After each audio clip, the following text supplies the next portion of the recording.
гаспадарства, вас вітае раніца з Белсатам. У студыі Аліна Кошык і Анатоль Шырвель. Сёння 13 красавіка, сёння вербная нядзеля. Ну і спадзяёмся, гэты дзень будзе светлым, такім святочным па-сапраўднаму. Ну а мы раскажем вам, што для вас падрыхтавалі на бліжэйшую гадзінку. Заставайцеся з намі.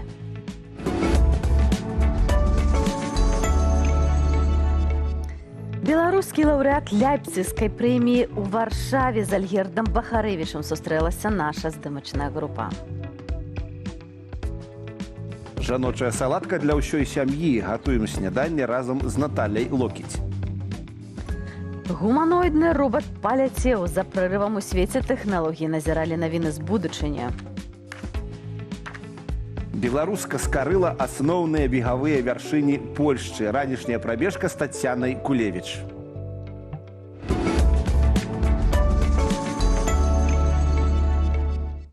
Сябры, мы завялі інтэрнэт-старонку ў Інстаграме, і цяпер раніца з Белсатам ёсць у Інстаграме. Раніца шоу. Я спадзяюся, што адпаведны цітр вы зараз бачыце на вашых экранах. Тыя, хто могуць, абавязкова падпісвайцеся. Мы будзем удзячныя за каментары, лайкі, падказкі. Калі гасцей вы хочаце нейкіх запрасіць, пабачыць цікавых людзей у нашай студыі, все пішыце нам. Все пішыце нам, будзем апрацоўваць, будзем запрашаць. Абяцаем. Але наяўнасць старонкі ў Інстаграме зусім не адмяняе вашу магчымасць пісаць нам каментары на трансляцыі на YouTube-канале Белсат Лайф. Туды прысылаеце адказы на пытанні, которые будзем задаваць. А сёння пытанне дня вельмі проста, оно звязана з вербнай нядзеляй. Як вашы мамы, бабулі, што ёсць у вашых успамінах, як вашы родныя адзначалі вербную нядзелю, і колькі захоўвалі тыя магічныя ці чароўныя і не ведаюць, ці асвечаныя просто вербачкі. І ці сёння вы збіраецеся, напрыклад, ісці ў царкву, ці ўжо маеце вербачку? Вось у нас у студыі, дарэчы, ўжо ёсць. Хутка вам пакажам. Так што чакаем вашыя каментары, пішыце. Пішыце таксама, з якіх гарадоў вы нас глядзіце. Для нас гэта вельмі важна. Асабліва хочу прывітаць всю нашу сталую грамаду з чата, якая звычайна піша нам, і мы вас вельмі любім. Дзякуй за тое, што застаецеся з намі, але спадзяюся, будуць і новыя асобы далучацца. Ну, а я яшчэ хочу нагадаць, дбайце пра бяспеку. Калі пішаце з Беларусі, не карыстайцеся проста ўласнымі акаунтамі, а стварыце нейкія там нонейм, я не ведаю, Толік 38, альбо нешта іншае. Альбо Алінка-Малінка. Вот, Алінка-Малінка, дарэчы. Алінка-Малінка 1, Алінка-Малінка 2, 3, гэтак далей. Будзем пазнаваць адно аднаго па такіх нікнеймах. Дарагі сябры, раніца з Белсатам пачынаецца, і мы ўжо для вас маем выдатнага, выбітнага, просто суперэксклюзіўнага госця, аднаго з найлепшых беларускіх пісьменнікаў. Наша здымачная група пабывала на закрытай сустрэчы для самых вялікіх фанатаў Альгерда Бахарэвіча. Вось ты фанат Альгерда Бахарэвіча? Я Альгерда ведаю асабіста, і Юля таксама, і ў свой час мы наведвалі з маёй жонкай іх імпрэзы паэтычныя, літаратурныя ў Менску, і, канешне, я вельмі шкадую, што не атрымалася патрапіць гэты раз, таму буду глядзець разам з усімі вамі гэты рэпартаж з вялікім задавальненнем.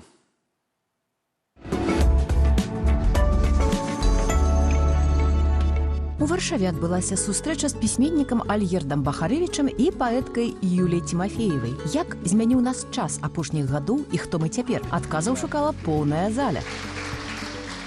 26 сакавіка Альгерд за раман «Сабакі Еўропы» атрымаў прэстыжную Ляйпцігскую кніжную прэмію еўрапейскага паразумення. І Варшава – першы пункт сустрэчы з чытачамі ў гэтым статусе. Немцы, австрыйцы, швайцарцы, яны адкрываюць для сябе існаванне проста яшчэ адной еўрапейскай культуры, яшчэ адной еўрапейскай краіны. Спрацаваў нейкі эфект навізны, але мой раман па-нямецку выйшаў год таму, это было ў лютым мінулага году. За гэты год сабраў вельмі шмат водгукаў, рэцэнзій, было вельмі шмат увагі, это быў сапраўды такі поспех. Раман «Сабакі Еўропы» ў Беларусі мае статус экстрэмісцкага, а ў свеце перакладаецца на розныя мовы, вывучаецца на канферэнцыях ды атрымлівае прэміі. У напісанай яшчэ ў 2017 годзе антыутопіі аўтар прадбачыў, між іншага, ваенную агрэсію расійскай імперыі. Літаратуру ён лічыць ключом да будучыні. Я лічу, што наогул сапраўдная літаратура, яна ствараецца не для беларусаў, немцаў, палякаў, украінцаў, она ствараецца для ўсіх людзей, якія ўмеюць чытаць. Менавіта таму перакладчык это страшэнна важная постаць. Сярод лаўрэатаў ляйпцыгскай прэміі Святлана Алексіевіч, Рычард Капусцінскі, Юрый Андруховіч, аднак упершыню ў гісторыі кніжнага кірмаша адзначаны беларускамоўны аўтар. І гэта не адзіны беларускі акцэнт. На наступны дзень пасля ўручэння гэтай прэміі мой перакладчык Томас Вайлер атрымаў прэмію, ляйпцыгскую прэмію за найлепшы пераклад, за пераклад кнігі «Я з вогненай вёскі», кнігі, якая выйшла ў год майго нараджэння в 1975 годзе і чакала 50 гадоў, каб быць перакладзеным на нямецкую мову. Такім чынам, 2 з 4 найважнейшых прэмій у Ляйпцыгу сёлета дасталіся беларускім кнігам. Гэта, я лічу, проста нейкія тэктанічныя зрухі. Сню любімы горад пад раніцу, але ўдзень зноў не верыў яго існавання. Юлія Тимофеева у сваю чаргу падзялілася на сустрэчы планамі выдання ўвесну новай кнігі паэзіі і паказала свае калажы, якія і стануць асновай кнігі. Это все вельмі вартасна, і вершы Юлі, і калажы. І тое, што робіць Альгерд уже шмат гадоў, і добра, што ён б'е пастаянна в эту кропку, і выдатна, што ён, нягледзячы на тое, што ён скептычна казаў пра беларускую літаратуру на Захадзе, што літаратура на беларускай мове не будзе прынятай ніколі, тым не меней, гэтыя прагнозы не спраўдзіліся, і ён атрымаў, проста гэта велізарная, безумоўна, прэмія ляйпцыгская. Доўгі час нам, магчыма, гэтага не хапала, вось гэтага прызнання Захаду, прызнання той вялікай Еўропы, часткай якой мы сабе адчувалі, але заўсёды баяліся, што, можа быць, гэта неправда. Беларускія творцы апошнімі гадамі даказваюць адваротнае.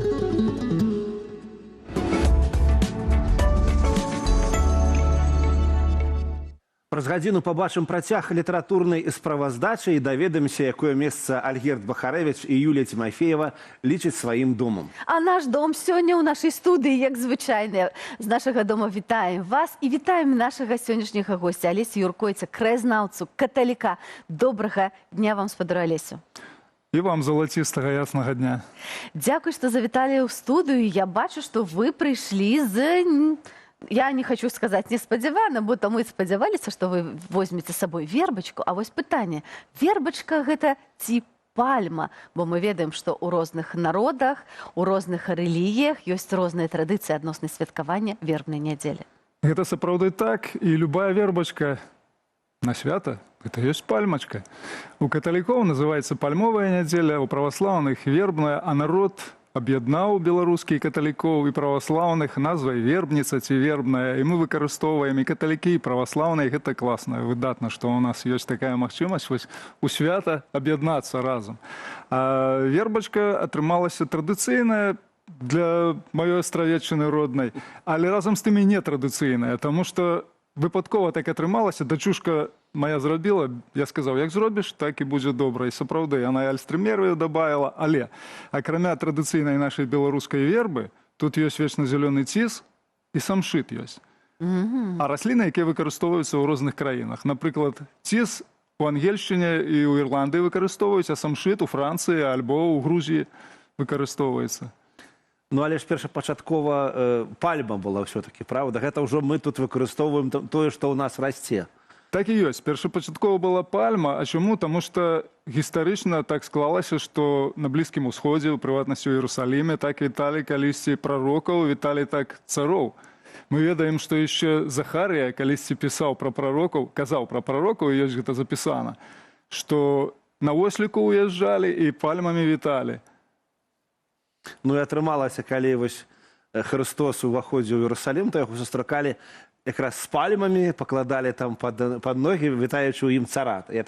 Так здаецца. Так і ёсць, таму што пальма расце там, ясна, што і спрадвеку так было прынята. У праваслаўнай традыцыі яшчэ вайе называліся яны. Чаму? Таму што у праваслаўную літургічную літаратуру праз грэцкую мову прыйшло гэтае слова ад грэцкага баён. Баён гэта значыцца пальмовая галінка альбо папараць.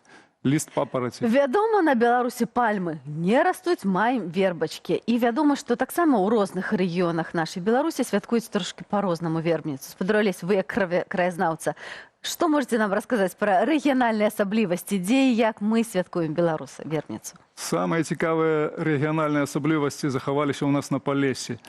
Добра вядома, напрыклад, што на Палесе крыжы калісьці упрыгожвалі стужкамі і фартушкамі. Мы можам гэта пабачыць нават у фотоальбоме прафесара Міхася Романюка, называецца «Беларускія крыжы» фотоальбом. І на свята, вось на Вялікдзень, была традыцыя мяняць. Нашыя продкі лічылі, што трэба памерлым сваім продкам адзенне таксама хаця б раз на год памяняць. І вось гэтыя фартушкі людзі прывязвалі на крыжы і мянялі на Вялікдзень. І вось якраз хутка Вялікдзень, і такая традыцыя на Палесе яшчэ захавалася. У прыватнасці ў вёсцы Данілевічу, Лельчыцкага раёна Гомельскай вобласці, захавалася цікавая традыцыя каменныя крыжы ўпрыгожваць адзеннем таксама. Але там іх называюць дзевачкі, каменныя дзевачкі. І вось гэтая традыцыя нават унесена ў спіс гісторыка-культурных каштоўнасцяў. Выдатна, трэба шанаваць свае традыцыі і захоўваць іх, бо гэта аснова як бы нашай духоўнасці, аснова нашага яднання як беларусаў. І мне падаецца, што калі мы лепш ведаем нашыя традыцыі, перадаем іх нашым дзецям, бо мне падаецца, вось вы сказалі, што дачушка вам зрабіла гэтую пальмачку альбо вербачку, і гэта цудоўна, калі мы да нашых традыцыяў далучаем дзяцей. Тым больш, што вось акурат пасхальны гэты тыдзень, гэта хіба што найлепшая прастора да таго, каб святкаваць і рабіць нешта разам. Мне я б хацеў бы задаць такое пытанне спадару Алеся, што вы вот можаце параіць тым, хто не вельмі верыць таму нейкае сімвалічнае ці там, не ведаю, рэлігійнае значэнне вось гэтай вербачкі, але тым не менш бярэ гэту вербачку і кладзе як абярэг там у машыну, ставіць, не знаю, там у баню, каб яна не згарэла. Вось гэта неяк дзейнічае, не дзейнічае, ці гэта проста традыцыя, да і ўсё. Я б найперш такому аўтааматару параіў з'ездзіць на станцыю тэхнічнага абслугоўвання, праверыць аўтамабіль, тармазы ці добра працуюць, аптэчку пакласці і вогнегасільнік. Вось гэта дакладна абярэг у дадзеным кантэксце. А ў лазні праверыць трэба дымаход і печку. Каб не згарэць. Можна венік яшчэ. Каб потом на вярбу не наракаць, што не спрацавала. І венікам навязаць можна, навесіць, каб пахло прыбыў. Вось гэта сапраўды будзе прыемна ад водару такога духмянага бярозавага. А таму што ў дадзеным выпадку астатняе ўсё забабоны, што вы сказалі. Добра, я гляджу на вас, на вашу камплекцыю, і я разумею, што мусіць вы прытрымліваецеся 40-дзённага паста. А калі сур'ёзна пасціцеся і ўвогуле, як ставіцеся да гэтай рэлігійнай традыцыі? Да гэтай традыцыі стаўлюся з пашанай вялікай, і я разумею, што гэта вельмі добра, што нашыя продкі перадалі вось нам традыцыю поста. Таму што менавіта ў пост найлепш разважаць аб духоўным, думаць пра Бога. Ведаеце, калі страўнік поўны, то думаецца пра нейкія матэрыяльныя рэчы, банальныя такія. А як пасцішся, то думаеш зусім пра іншае. Іншая справа, якім пост мусіць быць у каталікоў, можа, не такі строгі, як у праваслаўных, але кожны хрысціянін, кожны вернік, ён можа браць на сябе абед нейкі дадатковы. Напрыклад, круглы год у пятніцу я мяса не ем. Таму гэта не так складана нават у 40-дзённы пост, калі ты ўжо паступова да гэтага ідзеш, то пасля ўсё даволі проста і лёгка складаецца. Я вам скажу, што ў гэтым годзе упершыню дадатковы абавязак такі на сябе ўзяў. Слодычы не есці, цукеркаў, таму што я люблю вельмі гэта. І, дарэчы, магу параіць тым, хто хоча паспрабаваць пасціцца, каб людзі не баяліся гэта, але не думалі, што найперш пост гэта толькі там мяса не буду ўжываць, ці салодкага. Можна ад гульнявой залежнасці пазбавіцца, ад тэлефона альбо ад інтэрнэту. Гэта таксама выкінуць тэлефоны, прагляду серыялаў, але не менавіта. кідайце глядзець нават у пост. Мы расказваем пра традыцыі, акурат тое, што трэба рабіць. Таму тут тэлефоны, мабыць, і вашы гаджеты могуць быць патрэбныя. Спадару Алесю, мы разумеем, што зараз вельмі часта ў сучасным свеце гэтая вось духоўная частка святаў, яна часам адыходзіць. І людзі проста святкуюць гэта як хутчэй некую традыцыю. Нават калі не ходзяць штодня ў касцёл ці ў царкву, то ўсё роўна з вярбой ці з яйкам потым на Вялікдзень усё роўна пойдуць. Ці гэта мае значэнне? Ці варта так рабіць? Канешне, варта, таму што гэта ўжо наша традыцыя хрысціянская. Гэта павага да нашых продкаў, гэта памяць. Канешне, гэта не галоўнае. Але рабіць гэта варта, і заўсёды ёсць добры з дзяцінства ўспамін. У мяне таксама ёсць такі ўспаміны. Я памятаю, як мы ў дзяцінстве ў стаўбурах, дзе мае бабуля і дзядуля жылі, хадзілі з яечкамі па вёсцы, біліся гэтымі яечкамі. І, канешне, свяціць вярбу – гэта хрысціянская традыцыя. І ў касцёле, і ў царкве яна ёсць, гэтая традыцыя. І гэта варта і важна рабіць. Таму што гэта ўсё роўна маленькі крок да Бога. Галоўнае не забывацца, што мы не проста прыйшлі свяціць галінкі, а гэта напамін пра ўваход Гасподні ў Іерусалім. Але пра галінкі і пра прыгожыя вербачкі не магу не запытаць, таму што кожны робіць вербы па-рознаму. І калі прыходзіш там на рынак, ці там недзе наламаеш той вярбы і сам робіш, мы звычайна ў нашай сям'і самі рабілі. Там бабуля нейкіх пару этих стужачак націсне нейкую зялёную галіначку, вось і ўсё. Як зрабіць правільную вярбу, ці ёсць яна правільная, і ці маюць нейкія дадатковыя значэнні тыя элементы, якія мы дадаем да вярбы? Правільная любая вярба, якая будзе прыгожая, мне так падаецца, на мой суб'ектыўны погляд. Іншая рэч, што ёсць традыцыйныя для кожнай краіны. Вось, напрыклад, у нас в Беларусі сапраўды гэта вярба, таму што яна мае жыццядайную сілу, таму што вярба ў народзе так лічылася, гэта такое дрэва, якое ўсюды выжыве. І на балоце, і пры дарозе іх садзілі, і сялібы нашыя ахоўвалі вербы вакол. І ў традыцыі вуснай народнай, і ў песняй нашых вербачкаў колькі. І яна першай квітнець пачынае, пупышкі толькі на ёй распускаюцца яшчэ ўвесну, а іншыя дрэвы стаяць яшчэ голенькія. Як мы, беларусы, незнішчальная вярба. Незнішальная вярба, сапраўды, яна незнішальная. А мы, здаецца, не сказалі яшчэ важны момант такі. А да якой даты, ці не як доўга трэба захоўваць гэту вербу? Можа, вот паставіў яна там падсохла і ўжо і выкідаць, ці трэба дачакацца нейкага дня? Звычайна захоўваецца год. Вербачка стаіць у хаце, хтосьці за абразы кладзе, гэта таксама можа быць. І калі яна, альбо калі яна яшчэ жывая, можна нават у зямлю пасадзіць, таму што вядома, чаму людзі так вербу паважалі. Каля студняў садзілі, лічылася, што там бруд балота выцягваюць і ачышчаюць ваду, і можна пасадзіць проста гэту галінку. А калі не, то тады лепш не выкідаць усё ж такі асвечаныя галінкі вярбы, а лепш спаліць і ў папельцовую сераду святар пасыпае галовы, альбо і ў хаце можна сваім. І, дарэчы, гэта ж таксама традыцыя, которая як бы закальцоўвае вось гэты гадавы рэлігійны календар. Тут сустракалі Хрыста палівымі гэтымі галінкамі, а тут мы сябе пасыпаем пеплам, таму што мы тыя, которые яго сустракалі, потым праз тыдзень крычалі «распні яго», так? Гэта вось адтуль, гэта здаецца. напамін, што мы з попелу прыйшлі і назад у попел вернемся ў прах. Але якая вербніца без галоўнага? Подставляйте спины. А, боже мой. Не, я п'ю. Будучи лапцаваць. За тыдзень, Великдзень. Так што, шаноўнае гаспадарства, вось глядзіце. Традыцыі выконваем, памятаем. Дзякуй вялікі спадару Алесе, што завіталі да нас у студыю. Мы працягваем наш эфір і пераносімся зараз на кухню, дзе пануе сёння Наталія Локіць, кіраўніца тэатральнай студыі «Купалінка».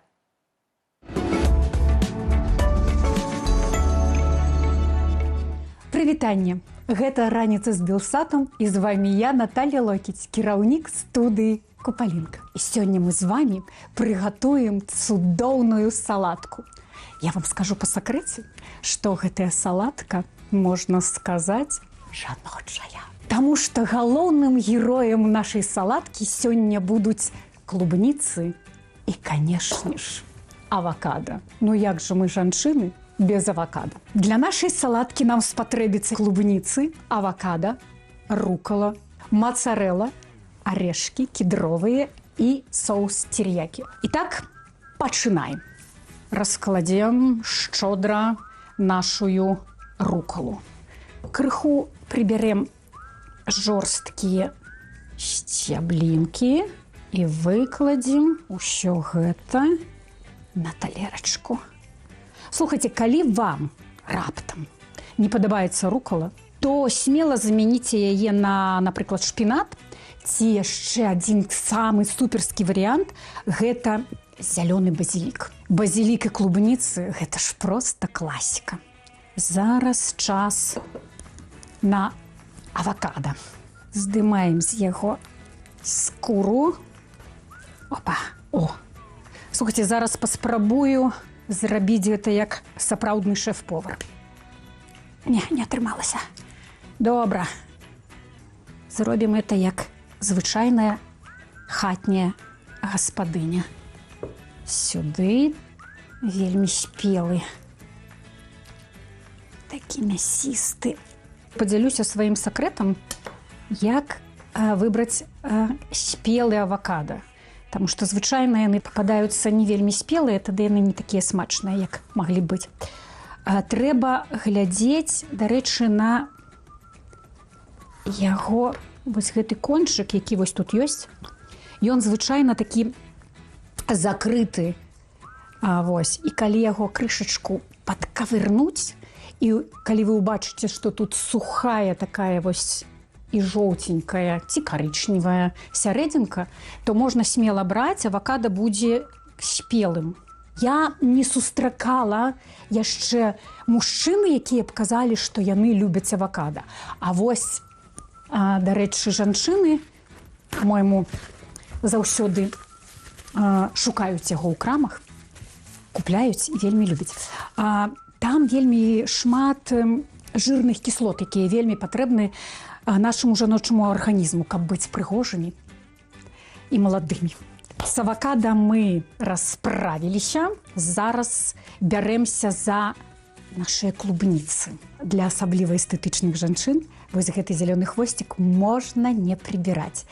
Тады, калі мы яе разрэжам, а мы яе разрэжам напалам, клубнічку можна будзе ўзяць у руку. Мне падаецца, што гэтая салатка не толькі весенняя, але асаблівай папулярнасцю будзе карыстацца менавіта летам, у самы сезон клубніц. А для рознакаляровасці дададзім сюды яшчэ нашую мацарэлку. Вочы радуюцца на гэтыя колеры. На гэтым этапе мы можам пасаліць і папярчыць ужо па сваім смаку. Так, прыгожа. Соль. Не перабольшваем. Я люблю дадаваць да гэтай салаткі менавіта соус тэріякі. Ён дастаткова густы, ён не сцікае ўніз, а ён так абвалаківае крыху нашу салатку. Ну і апошні штрых да нашай салаткі – гэта кедровыя арэшкі. Можна замяніць іх на сезам. Галоўнае, каб яны хрусцелі на зубах. Нашая шалёная, жаночая, прыгожая салатка гатова. Смачна есці. Спадзяюся, што я вас натхніла сваёй салаткай. Заўважце, яна вельмі прыгожая і вельмі простая ў выкананні. Мы развітваемся толькі на гадзіну, глядзіце раніцу з Белсатам, і я спадзяюся, што праз гадзіну я вас яшчэ чымсьці здзіўлю.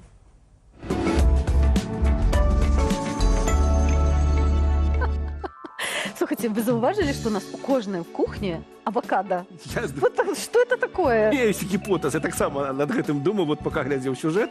Я думаю, што гэта просто спроба такая, ведаеш, разбурыць стэрэатып, што беларусы гэта, ну, як бы бульбашылі. На самой справе беларусы авокадисты. Авокадисты. Як мы з Алінай паглядзім, у якіх колерах. Да, так нават я сёння пад кулер авокадо перазрэла гатова.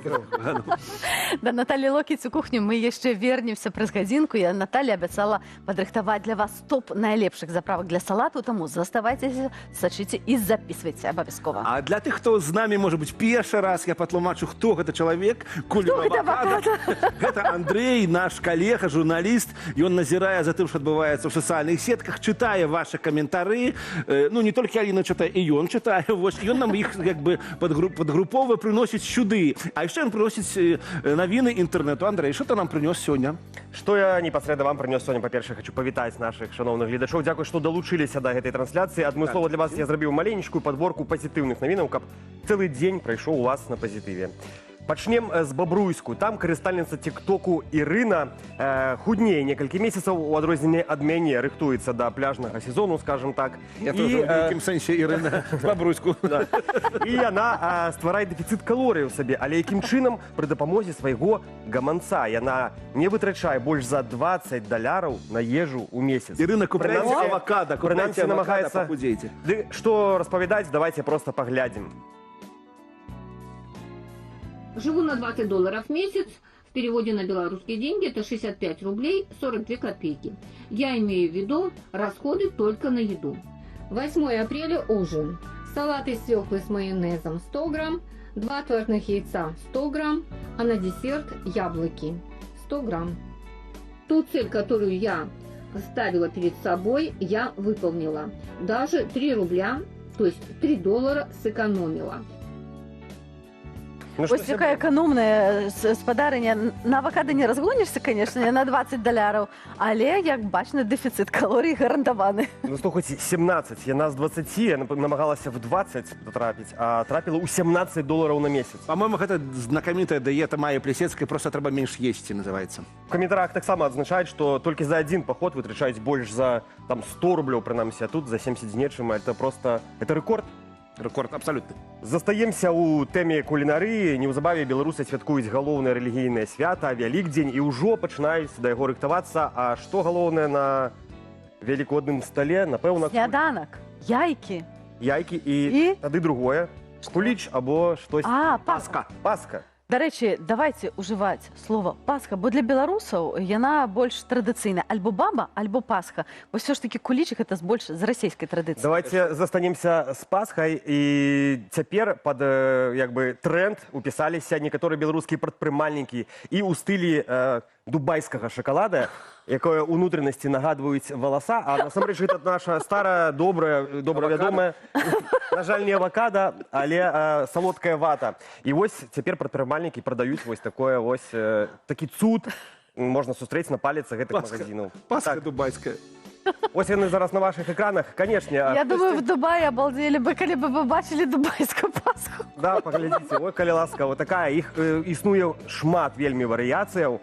Вось так вот беларускі бізнес падрыхтаваўся да свята і адначасова трапілі ў традыцыю і адначасова трапілі ў тренд. Па мне, гэта цудоўна. Мне А недавно я сябар... ўсё ж такі традыцыяналістка, хіба што ў гэтым.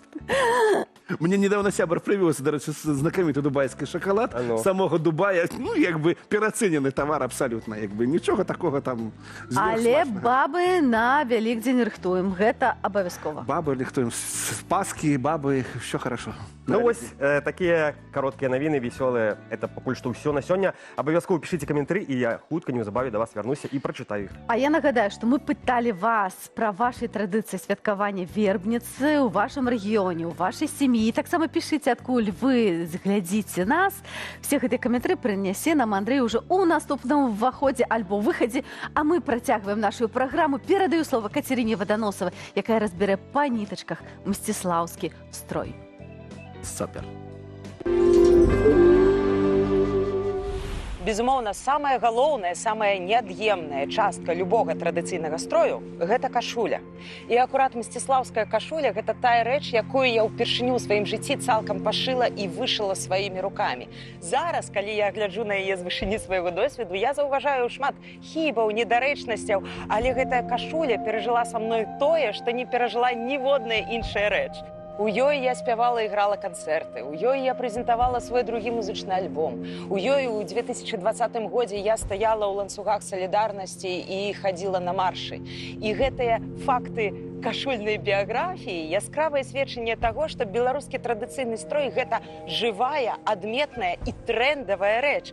І асобныя яго элементы можна удала спалучаць з сучасным адзеннем, каб паказаць сваю нацыянальную прыналежнасць, свой патрыятызм і сваю прыгажосць, чаму не?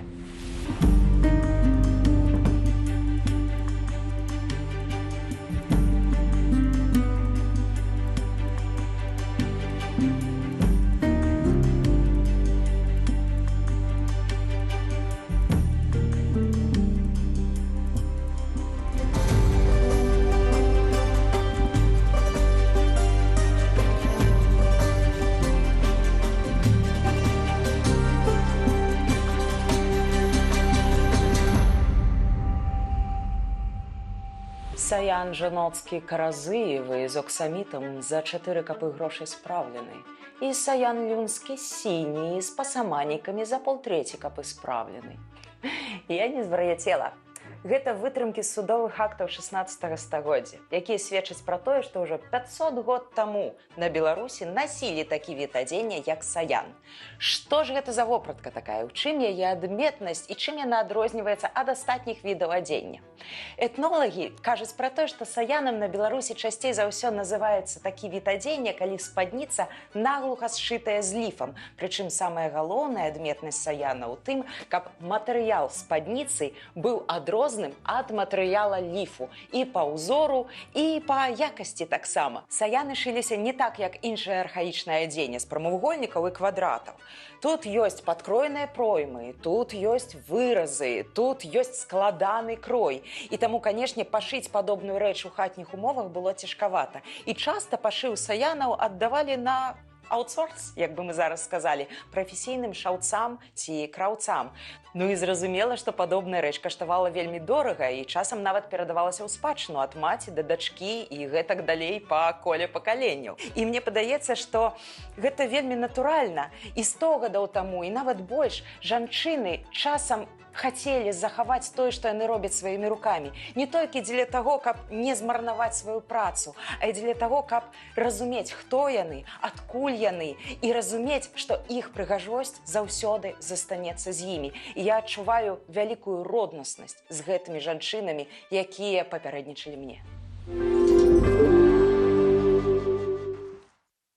Цалкам нітку зорку вы зможаце ўбачыць у аўторак у эфіры Белсату. Таксама шукайце праграму на YouTube-канале Белсат History. Не перестаю захапляцца тым, што робіць Каця Ваданосава.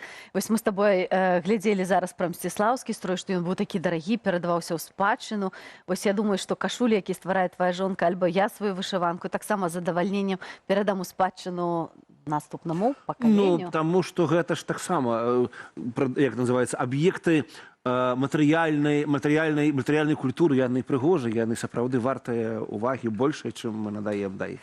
Колькі ж ужо можна? Я упэўнена, што так кожны гаворыць у гэтыя дні, бо маючы на ўвазе мы, канешне, надвор'е кажам, бо тут дождж, снег, незразумела, што адбываецца. Але, дарагі сябры, спакойна. Сітуацыя выпраўляецца. І ўжо сёння Берасцейская вобласць можа дачакацца нават 19 градусаў.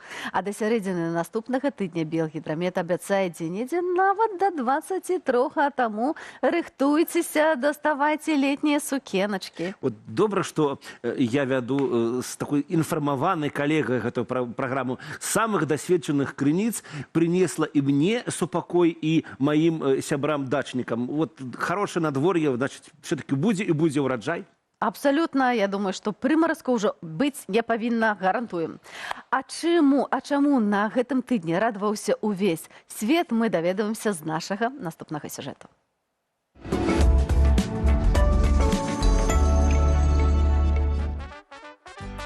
Шоколад, архітектура і Вялікдзень.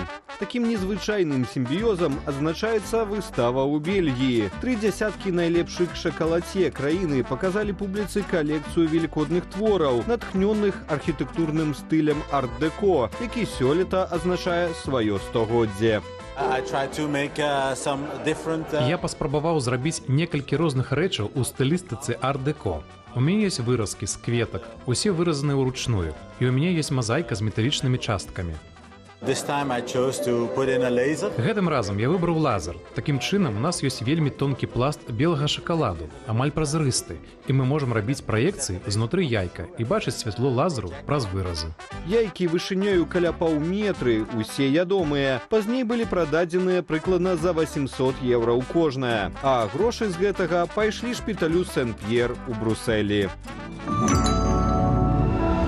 Кошык садавіны і гародніны ў падарунак доўгажыхару. У берлінскім зоапарку свой 68-й дзень народзінаў адзначыла Фату, найстарэйшая гарыла ў свеце. У такім паважным узросце ёй ужо баляць суставы, а яшчэ ў Фату амаль не засталося зубоў, таму ёй патрэбная адмысловая дыета. У смачным падарунку для імянініцы вараная гародніна, клубніцы, слівы ды яблыкі. І хоць ранейшай жвавасці Фату ўжо не дэманструе, для свайго рэкорднага веку пачуваецца яна вельмі добра, зазначаюць у зоапарку.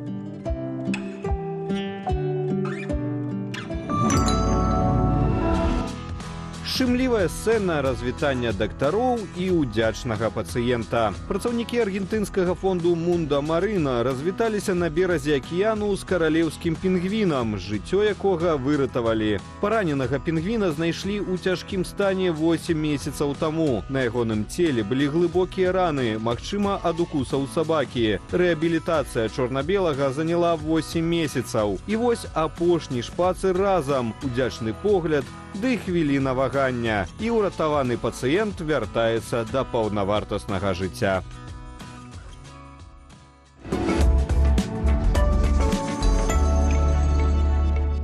Што ж, а мы сустракаем у нашай студыі Ганну Глушченка, няню для хатніх гадаванцаў, і Астрыд. Астрыд, привет. Ганна, привет. Гэта такая прафесія у Ганны вельмі цікавая, няня для хатніх гадаванцаў. І я ведаю, што гэта прафесія, на самой справе, прафесія, занятак становіцца ўсё больш распаўсюджаным, і бліжэй да лета спрос на гэтыя паслугі як бы узрастае. Ці гатовы вы да такой плённай працы, ці ўжо трэба ствараць карпорацыю нянь? Ну, на самом деле, я уже задумалась о том, чтобы перейти от хобби к такой, как работе, потому что сейчас приглядывать за животными — это больше мое хобби, и я занимаюсь этим на добровольных началах. Но есть специальные сервисы, которые позволяют зарегистрироваться пэт-ситером, и там можно найти себе няню, и там уже можно зарабатывать с этого деньги. И это становится твоей работой, потому что можно присматривать за котиками, за собачками, другие животные. Так что, да, это способ заработка. Ёсць і гатэлі адмысловыя, што калі вы з'язджаеце кудысьці ў адпачынак, то можна перадаць свайго коціка альбо сабачку, і там за ім будзе вельмі добры нагляд, якому можа пазайздросціць не адзін адпачывальнік, бо там і спа, і розныя ёсць файныя прылады. А раскажыце нам, хто да нас прыйшоў? Астрыд, это ваш асабісты гадаванец, ці таксама на ператрымцы ад кагосьці? Нет, это уже моя собака. После нескольких лет присмотра за другими животными я решила, что все-таки я хочу, чтобы какое-то животное всегда оставалось со мной, потому что вот минус присмотра за животными — это то, что они уезжают к своим хозяевам, а ты остаешься один. Поэтому я завела себе Астрид. Это шотландская овчарка. Это пока что еще щенок, ей 9 месяцев, поэтому она немного не может найти себе место. Так атрымліваецца, не было Астрид, і вось вы так любячы, божа, яна подлізваецца да мяне, гляньце, другі раз ліжа мне далонь і ліжа, значыць, мы сябруем. Мне вельмі цікава, вось, а як вы сталі пэт-сітерам вось гэтым? Як это адбылося? Ну, изначально в Беларуси у нас всегда дома были животные, и я привыкла, что меня всегда окружают животные. Но с приездом в Польшу, естественно, все животные остались дома, а мне этого, правда, не хватало. И поэтому, когда коллега моя с работы попросила, может быть, ты сможешь присмотреть за моей собакой, я такая, да, конечно. Это было немного страшно, волнительно, потому что чужая собака, тут большой город, чтобы ничего не случилось. Но все прошло отлично, поэтому потом сработал, наверное, эффект какого-то сарафанного радио, потому что то я рассказала о том, что я присмотрела за животными, то кто-то сказал, что я присмотрела за его животным. И так получилось, что я стала няней животных коллег. Ну, давай. Вельмі цікава. Толькі коцікі і сабачкі ці якія-небудзь экзоты. Игуаны. Хомяка, может быть, выгуливать довольно. Рыбки. Нет, пока что ограничиваюсь только котиками и собачками. А як Астрид ставіцца да таго, ці раўнуе, ці заздросціць да іншых коцікаў, сабачкаў, якія з'яўляюцца час ад часу ў вашай хаце? Но она очень рада, когда у нас появляются другие собаки, потому что она очень любит играться. И когда она становится не одна, для нее это просто счастье. Сейчас я не беру, естественно, много животных на передержку, и часто, потому что нужно заниматься и своей собакой. Вот. Но когда есть возможность, чтобы кого-то привести, то это вдвойне веселей. А что это такое? Ну вот, быть пэт-сітером? Чым вам прыходзіцца займацца? Выгуливать, не знаю, размаўляць? Як працоўны дзень? Што ўвогуле, як выглядае працоўны дзень пэт-сітером? Ну, я бы сказала, что ты становишься как таким полноправным хозяином этого питомца. То есть на тебе лежит вся эта ответственность. Покормить, погулять, развлечь, посмотреть, чтобы все было хорошо. То есть мы просыпаемся, идем на прогулку, гуляем, играем, возвращаемся, завтракаем. Потом у меня уже там своя работа, животное отдыхает, я его не трогаю, потому что тоже нужно время, чтобы животное отдыхало. Потом снова прогулка, игры, снова кормежка. И вечером то же самое. То есть следишь всегда, чтобы животное было довольно, чтобы ему не было грустно, ему ничего нигде не болело, чтобы его нигде не обидели на прогулке. Так что... Працы хапае? Так. А ці вы бы параілі штосьці тым людзям, які бы хацелі вось таксама паспрабаваць стаць такімі вось нянямі для сабачак, для коцікаў? Ці ёсць нейкія спецыяльныя патрабаванні да такіх людзей? Я думаю, что человек, который хочет стать петситером, должен быть спокойным и терпеливым, потому что это вот главное качество, которое ты должен иметь при работе с животными.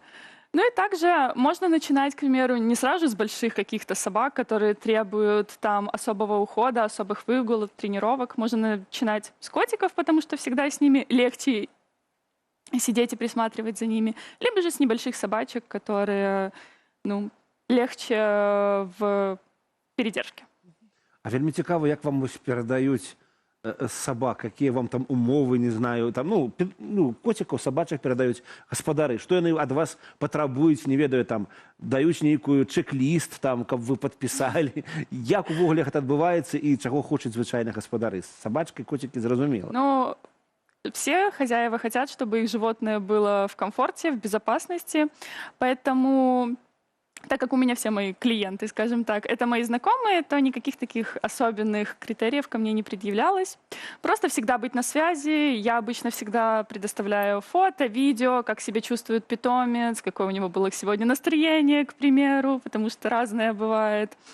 Вот. И также это легче мне, потому что я всегда знаю чуть что, хозяин мне ответит, и я смогу решить проблему. Мне здаецца, што мы з Алінай таксама змаглі бы быць падсітерамі, прынамсі Астра, таму што у нас поўная любоў з яе. Падходзіць, лашчыцца, гуляе. А вось, можа быць, нейкія памылкі вы рабілі там смешныя на пачатку. Як бы, ну, што б вы паралі іншым петсітерам, на што звярнуць увагу, каб не рабіць так. Каб не накосячыць.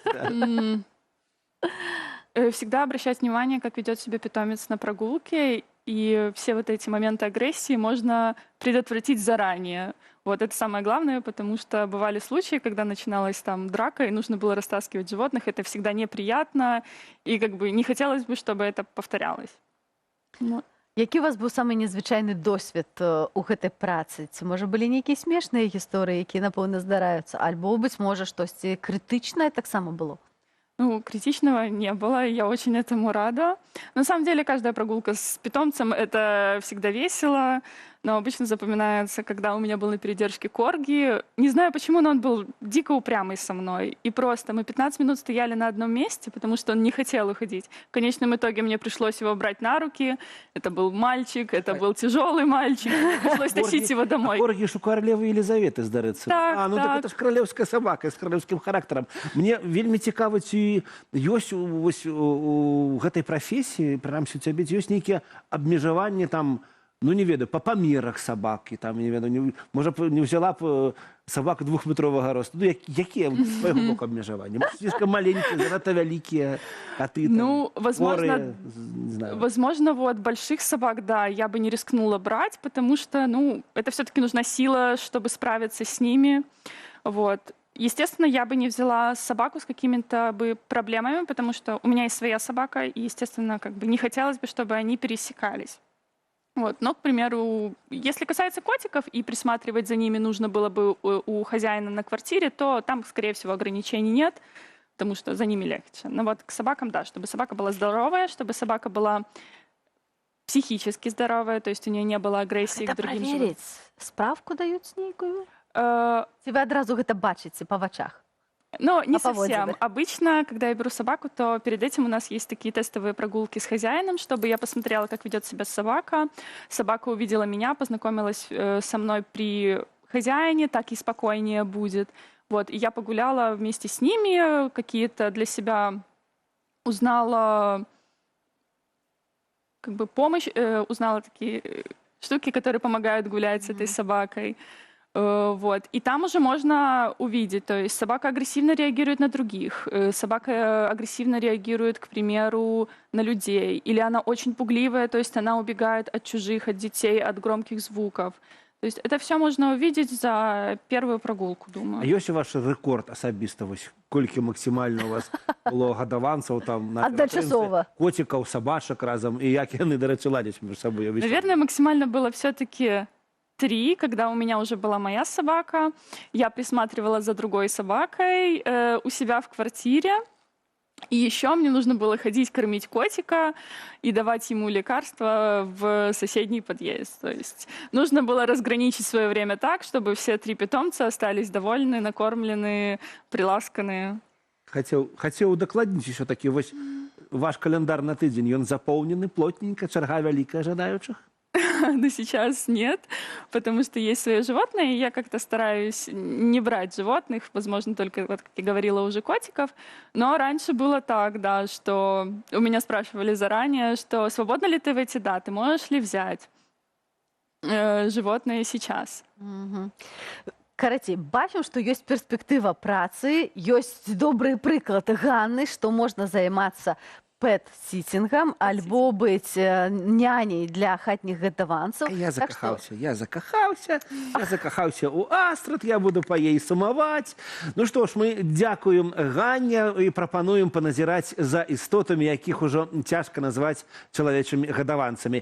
У нашым наступным сюжэце з навіну з будучыні лятучыя робаты. У свеце тэхналогіяў рыхтуецца прарыў. Упершыню гуманоідны робот пачынае лётаць. Даследнікі італьянскага інстытуту тэхналогіяў падрыхтавалі свайго улюбёнага робота да ўзлёту ў паветра, усталяваўшы рэактыўныя турбіны на рукі і плечы.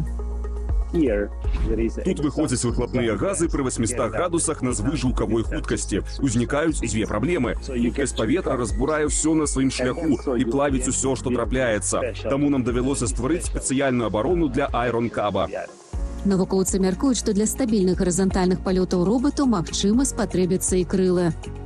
Гэтай распрацоўкі робяцца не дзеля забавы. Мэта праекту стварыць робата, які здолее ўзяць удзел у ратавальных аперацыях у месцах, недаступных чалавеку. Хацелася б мець нешта, што лятае, абыходзіць абломкі перашкоды, прызямляецца, інспектуе, шукае цалелых, а затым узлятае і перамяшчаецца да наступнага будынку, працягваючы пошукі. Такія распрацоўкі, як аэронкаб, набліжаюць нас да будучыні, дзе робаты змогуць паскорыць працэс надання дапамогі пацярпелым і знізіць рызыкі для ратавальнікаў. Еўрапейскія праваахоўнікі паклалі вока на разумную стрэльбу, распрацаваную бельгійскай кампаніяй FNR Сталь. Яе унікальнасць у тым, што яна не стрэліць, калі нацэленая на галаву чалавека. Як толькі смарт-камера выяўляе твар, зброя блакуе курок і выпускае светлавыя і гукавыя сігналы. Паводле задумы інжынераў, зброя мае знізіць імавернасць выпадковага стрэлу ў галаву. Сістэма навучана распазнаваць твары і вызначаць перашкоды, такія як маскі, акуляры, кепкі. Усё зроблена для забеспячэння аптымальнага 360-градуснага выяўлення. Калі неабходна, карыстальнік можа абысці забарону і прымусова выканаць стрэл. Можа здарыцца, што пагроза застаецца, нягледзячы на стрэлы ў цела і папярэджанні. Тады карыстальнік націскае кнопку, што дэактывуе бяспеку. Акрамя таго, смарт-камера ўсё запісвае і выявы, і гук, што дазваляе аналізаваць дзеянні сілавікоў. Гэтая мадэрнізаваная версія стрэльбы FN-303 прызначана для выкарыстання праваахоўнікамі там, дзе неабходна пазбягаць прымянення лятальнай сілы. Напрыклад, пры ўзаемадзеянні з натоўпам падчас масавых падзеяў ці закалотаў або ў часе штодзённага патрулявання вуліцаў. Новыя выпускі навінаў з будучыні традыцыйна глядзіце ў чацвер у эфіры Белсату. Навітак это я хацеў сказаць. А я читаю ў твоих думках, Анатолий. Шукайце нашу праграму навіны з будучыні на канале Белсат Лайф у Ютубе. Мы працягваем наш эфірны марафон марафонам сапраўдным. Вы ведалі, што падчас марафону бегуны становяцца ніжэйшымі ў росце? Пад уздзеяннем сілы, ведаеш, ты ўсё ж такі там некалькі гадзінаў шпуліш сур'ёзна вельмі. Гравітацыя, ударныя нагрузкі, спалучэнне з абязводжваннем, з міжпазваночнымі дыскамі, якія вот так вот сціскаюцца. Ты бежыш, а цябе цісне. Бежыш, цябе цісне і некалькі сантыметраў ніжэй. Мабыць, потом трэба на лесвіцу павісець, каб расправіцца. Я вось сама марафоны не бегаю, хоць часам бегаю таксама зарання, але захапляюся тымі, хто дае рады. І часам хожу падтрымаць і даць вот так 5 тым, хто прабегае побач. А сёння мы прапануем вам падтрымаць нашу цудоўную бегуху гарадзенку Тацяну Кулевіч. Добра, што не даганяць яе не трэба, толькі взяць.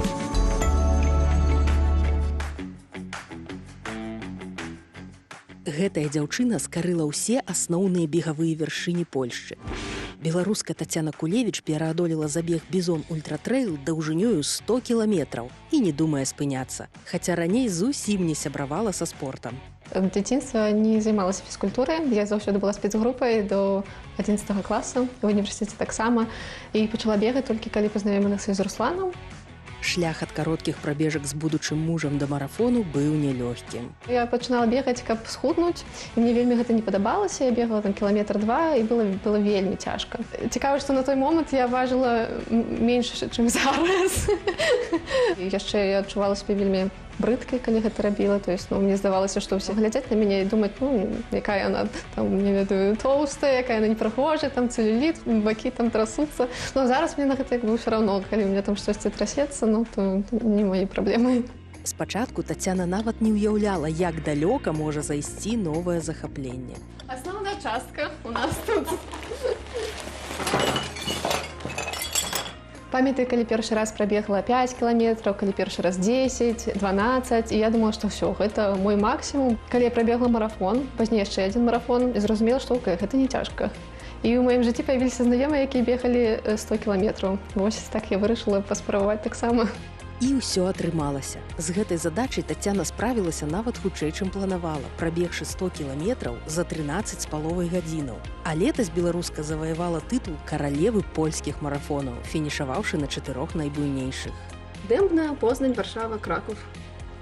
І яшчэ там такая ёсць цікавая традыцыя, што калі ты бегнеш астатні марафон з гэтай чацвёркі, ты мусіш, твае сябры альбо сям'я павінны зрабіць табе карону, каб ты ў кароне фінішаваў. Вось, у мяне была карона, і ўсе крычалі там Крулёва, Крулёва бегці, гэта таксама вельмі прыемна. Што ж застаецца за кадрам спартовых дасягненняў? Траўмы заўсёды ёсць, і траўмы такія, як, напрыклад, пазногці, якія пакідаюць цябе пасля доўгіх такіх дыстанцый, гэта нармальна, усе бегуны з гэтым сталківаліся. І у мяне таксама зайшлі пазногці. Я на наступны дзень зарэгістравалася на наступны такі ультрабег на 60 кіламетраў. Цяпер да новых здзяйсненняў матывуе канкурэнцыя ў сям'і. Мне заўсёды гэта такое як сараўнаванне, бо прабеглі разам маратон, павінна зрабіць штосьці большае, чым Руслан. Вось калі ён прабегне 100, то я павінна буду прабегчы, не знаю, 160. Он прабегне 160, то я там 200 павінна буду прабегчы. І так гэта бясконца. Наступная мэта Тацяны адолець 160 кіламетраў. Гэтае выпрабаванне чакае беларуску ў лютым. У апошнія гады да фінішу не дайшла ніводная жанчына. Тацяна плануе гэта выправіць. А пакуль мы ідзем на прабежку.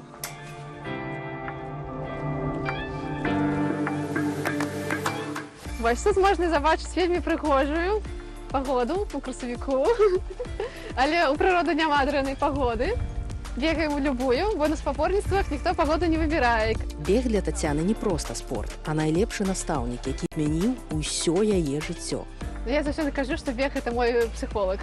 Бо калі ты бегаеш, ты заўсёды працуеш са сваёй галавой і чуеш якую-нибудь напружанасць альбо агрэсію, пабегаеш, і мыслі як бы ў парадак прыходзяць. Калі я пачала бегаць, я пачала рабіць у сваім жыцці яшчэ больш усяго, то есть там вучыць языкі, больш трэніравацца, як другія трэніроўкі таксама рабіць. Перастала так баяцца людзей, як бы са сваёй сацыяфобіяй таксама трошкі папрацавала. Тацяна раіць да ўсіх жыццёвых сітуацый падыходзіць як да прабежкі. Калі баішся нешта зрабіць, памятаць, што шкадаваць будзеш толькі пра тое трэнаванне, якога не зрабіў.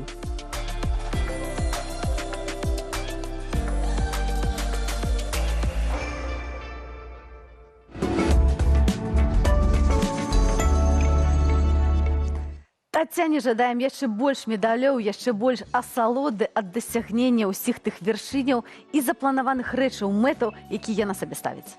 Я, до речі, хоч марафон і не бегав, на 42 кілометри, але у мене так само є медаль аб удзеле ў Мінскі ў паўмарафоне. Так, я сапраўды рыхтаваўся з камандай, выданні, у которым працаваў, і мы прабеглі тады кожную сваю дыстанцыю. Я прабег 5 кіламетраў. Гэта вельмі класна удзельнічаць у такіх мерапрыемствах. Поэтому Тацяне зайдрошчу трошки і хачу вярнуцца ў такі вось спорт. Пачаў ужо зараз шмат хадзіць, каб потым бегаць. Засталося еще 37 километров.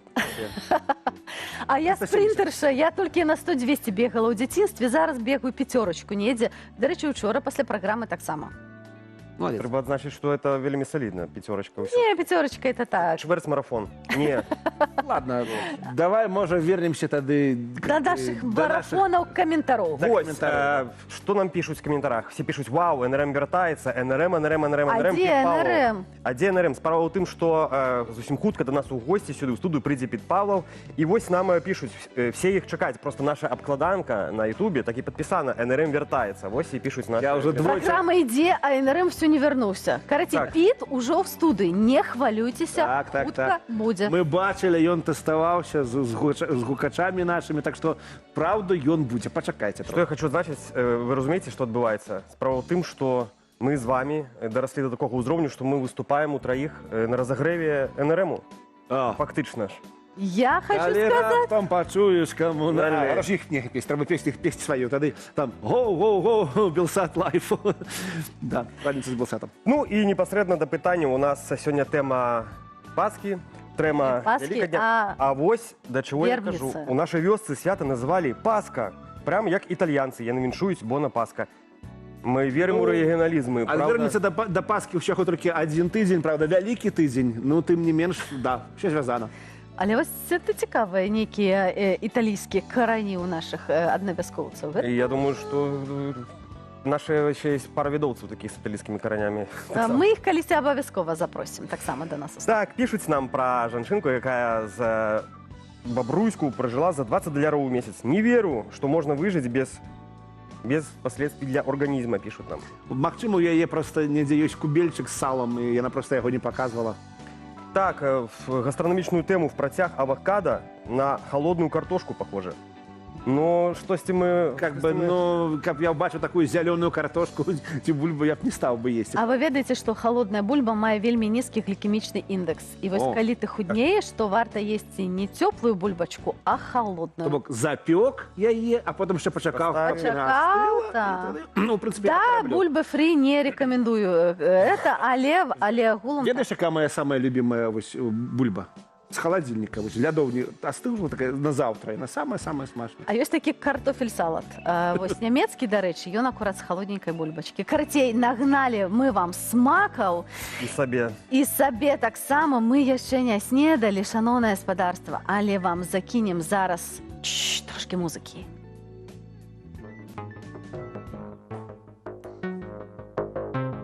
Трава медведь. Дякую, Андрюша.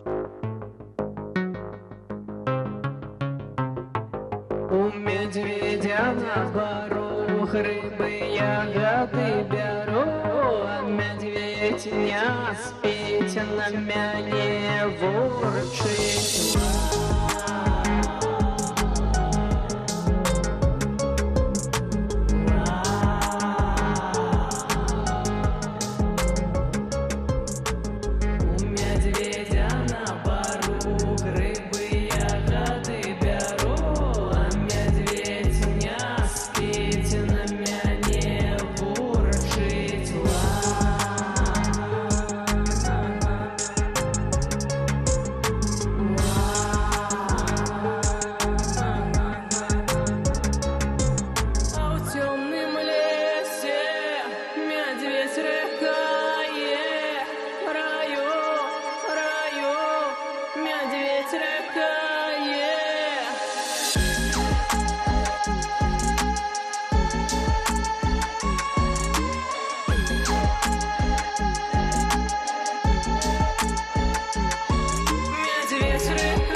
Добрый день, шановное господарство. Спадзяемся, что вы прачнуліся и застаецеся у выдатным, добрым, сонечным настрою. А інакш і быць не можа сёння ж вербная нядзеля, свята добрае і светлае.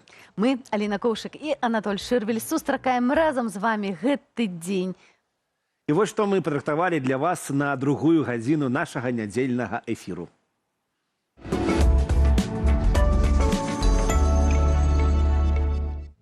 Дом, там, дзе каханне, пра рамантыку і не толькі з літаратарамі Альгердам Бахарэвічам і Юліяй Цімафеевай пагутарыла наша здымачная група. Смачна есці, салатныя запраўкі на любы густ прыгатуе Наталля Локіць. Несур'ёзна, пра сур'ёзныя аўтары хай так, як заўсёды ўздымуць вострую тэму. Новая песня, новы кліп і новы праект Піта Паўлава. Чакаем легенду ў нашай студыі.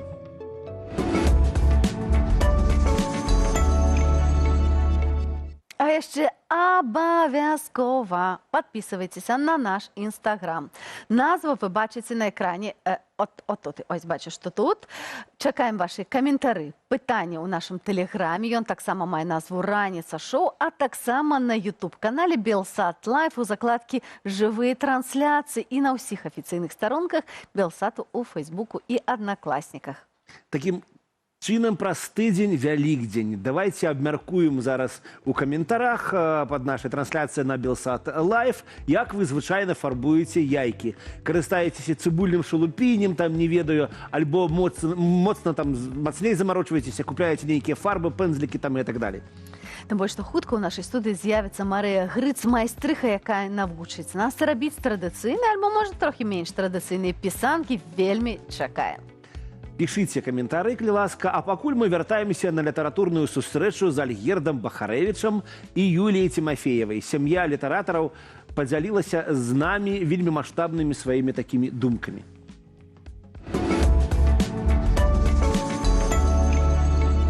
Ты не назваў аднаго вельмі важнага чалавека, мне падаецца. Я хотел. Только ты сказал «я». Так, я тебе не дала, конечно. Адносіны кепскія часам можна ненадоўга прыхаваць, на людзях. Але добрыя адносіны схаваць немагчыма. Гармонія паміж Альгердам Бахарэвічам ды Юліяй Цімафеевай хутка пашырылася на ўсю залю сабраных на сустрэчу з парай літаратараў. Вы пишете одно про одного, откажите ж на пытание, что такое быть Бахарэвічам и Тимофеевой. Что такое быть Бахарэвічам? На сваёй просто... Ладно, окей. Апошнія месяцы гэта адказваць на бясконцую колькасць пытанняў. Гэта не мець часу пісаць свае кніжкі. Юля і Альгерд жывуць разам 12 год, і адносіны ў доме двух літаратараў даўно ўсталяваліся, хоць тыповымі іх не назавеш. Абмяркоўваем навіны, якія здарыліся ў свеце. Напрыклад, я цяпер сачу актыўна за трампаўскімі навінамі, так і чытаю Trump News. Мы гэта все абмяркоўваем апошнія плёткі, якія былі ў Фейсбуку літаратурныя. А так пасля садзімся і працуем. Пасля Альгерд ідзе гатаваць абед. А вось рэдактарамі адзін адному пісьменнікі не сталі. Тут ролі расклаліся інакш. Я бы сказал, что мы першыя чытачы. Наш супрацу можна абазначыць як чытанне. Альгерд першы чытач маіх вершаў, а я чытаю ўсіх маіх тэкстаў. І я ўсе Альгердавы кнігі, усе яго раманы, празаічныя тэксты чытаю голас. Мы жылі ў Аўстрыі, у Швейцарыі, у Нямецчыне. Мінулы год гэта быў Гамбург, сёлета гэта Берлін. Што такое для нас дом? Я думаю, што гэта, напэўна, мы з Альгердам. Вось ён мой дом, а я яго дом. Падчас сустрэчы паўсталі і партрэты абодвух літаратараў, бо, як вядома, творчасць нараджае творчасць. Мастак Яраслаў Кірвель даўно працуе ў жанры партрэту, натхняючыся яркімі, неардынарнымі асобамі. У цыкле беларусаў, які штосьці робяць для культуры, я думаю, яны, гэтыя две асобы, Альгерд Бахарэвіч і Юлія Цімафеева, пасуюць на 101%. Паводле раману «Сабакі Еўропы» беларускі свабодны тэатр ажыццявіў пастаноўку, якую паказаў у Лондане, а ў 2022 «Гусі-людзі-лебедзі» паводле твору паставілі «Вольныя купалаўцы». У іх таксама выйшаў спектакль па п'есе Юліі Цімафеевай «Экстрэмісты».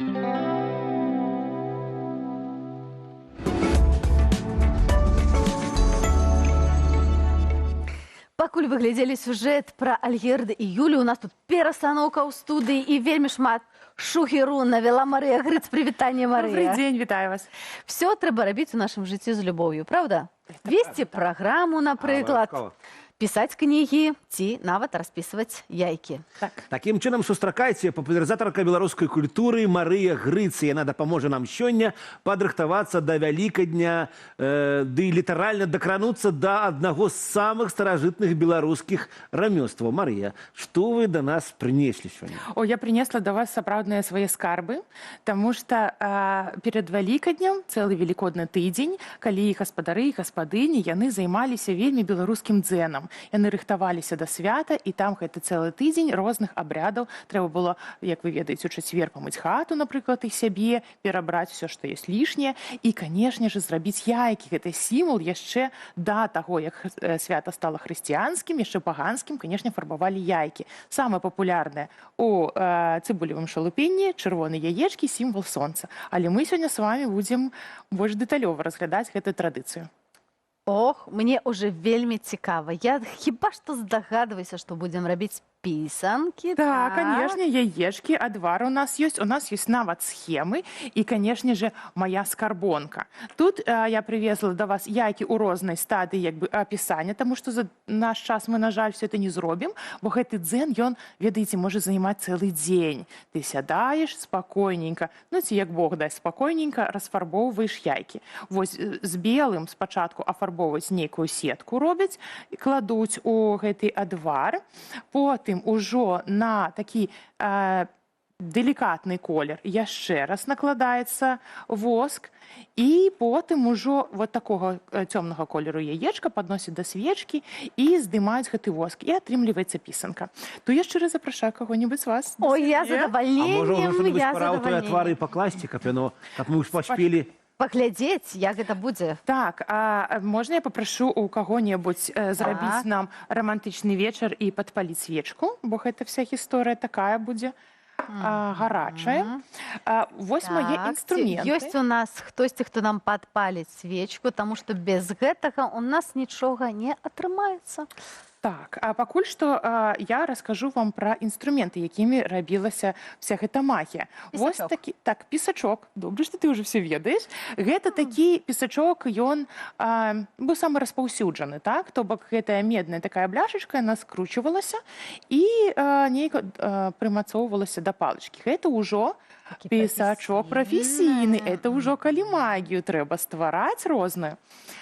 Вось, то вось сюды у гэтую... Марыя, раскажы пакуль нам наконт таго, што ці гэта сапраўды беларуская традыцыя, бо вельмі часта у нас пісанкі асацыююцца з украінскімі. Мабыць, у Беларусі былі менш распаўсюджаны, ці мы менш пра гэта ведаем? З'явілася запальнічка, я магу... Это велікодны цуд, дзякуй шчыры. Ну і што? Беларусы пісалі пісанкі? Пісалі пісанкі. Ёсць нават розныя варыянты, як называюцца гэтыя яйкі. Пісалі і пісанкі. Ёсць кропанкі, калі ты бярэш воск і кропаеш проста на яечка, потым фарбуеш і атрымліваецца такое рабое яечка.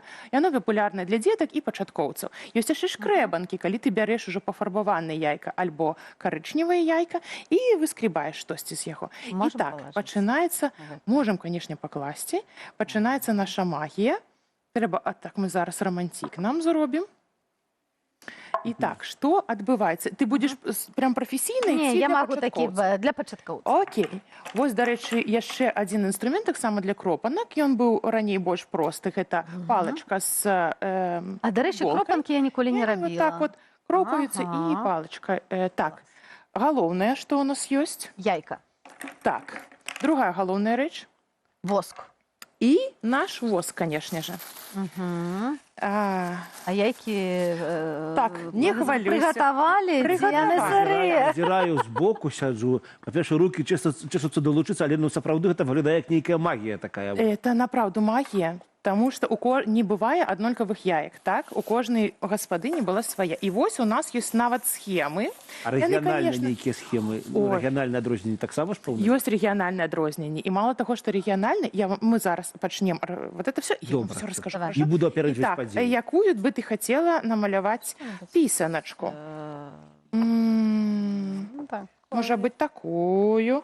Может быть, Я вообще такое. кропанки хотела попробовать. Кропанки это для детей. Ну, тогда може ось гэту. Добра. Добра. Итак, мы У нас берем... есть воск. Да, мы Воск берем пахнет воск. цудоўна, сапраўдны Это воск направду. пчаліны. Мы адразаем кавалачак. Мы, напэўна, каб ваш студійны прыгожы столик не запэцкаць, мы зробім вось так.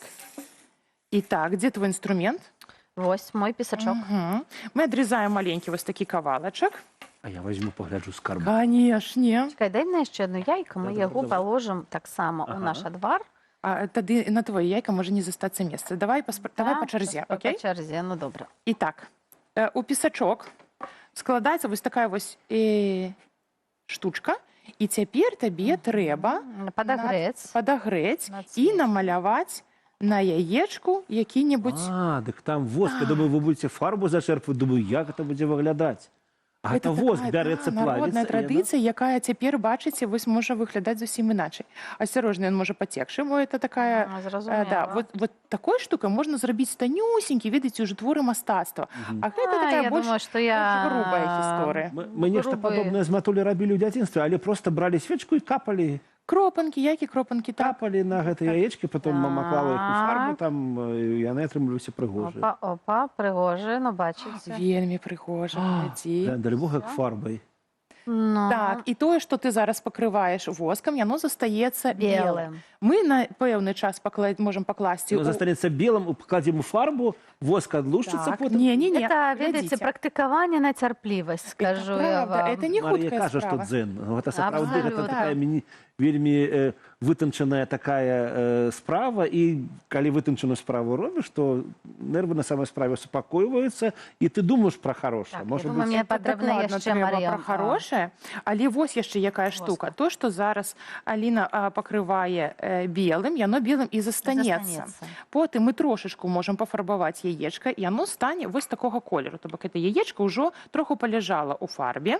Яго нанова пакрываюць воскам, і яшчэ на больш доўгі час кладуць у фарбу. І атрымліваецца шматслойнае. Шматслойнае, так, яечка, якое потым можа атрымацца, вось, напрыклад, давайте паглядзім. Ну, вот это ўжо, канешне, творы мастацтва больш падобныя, але нават цяпер у Беларусі, пакуль вы за апошні час з'явіўся музей маляванкі, пра які я вельмі мару, і я спадзяюся, што будзе таксама і музей пісанак, таму што у нас ёсць што паказаць, і не толькі традыцыйныя, і цяпер майстрыхі, яны працягваюць і развіваць традыцыю, і шукаць нейкія новыя формы, то бок гэта, направду, творы мастацтва, якія грунтуюцца на далёкай традыцыі. Слухайце, ну гэта ж так прыгожа, я подумаў, вот, калі б мне далі такое яйка і сказалі, ну ідзі на вуліцу, гуляй у жака.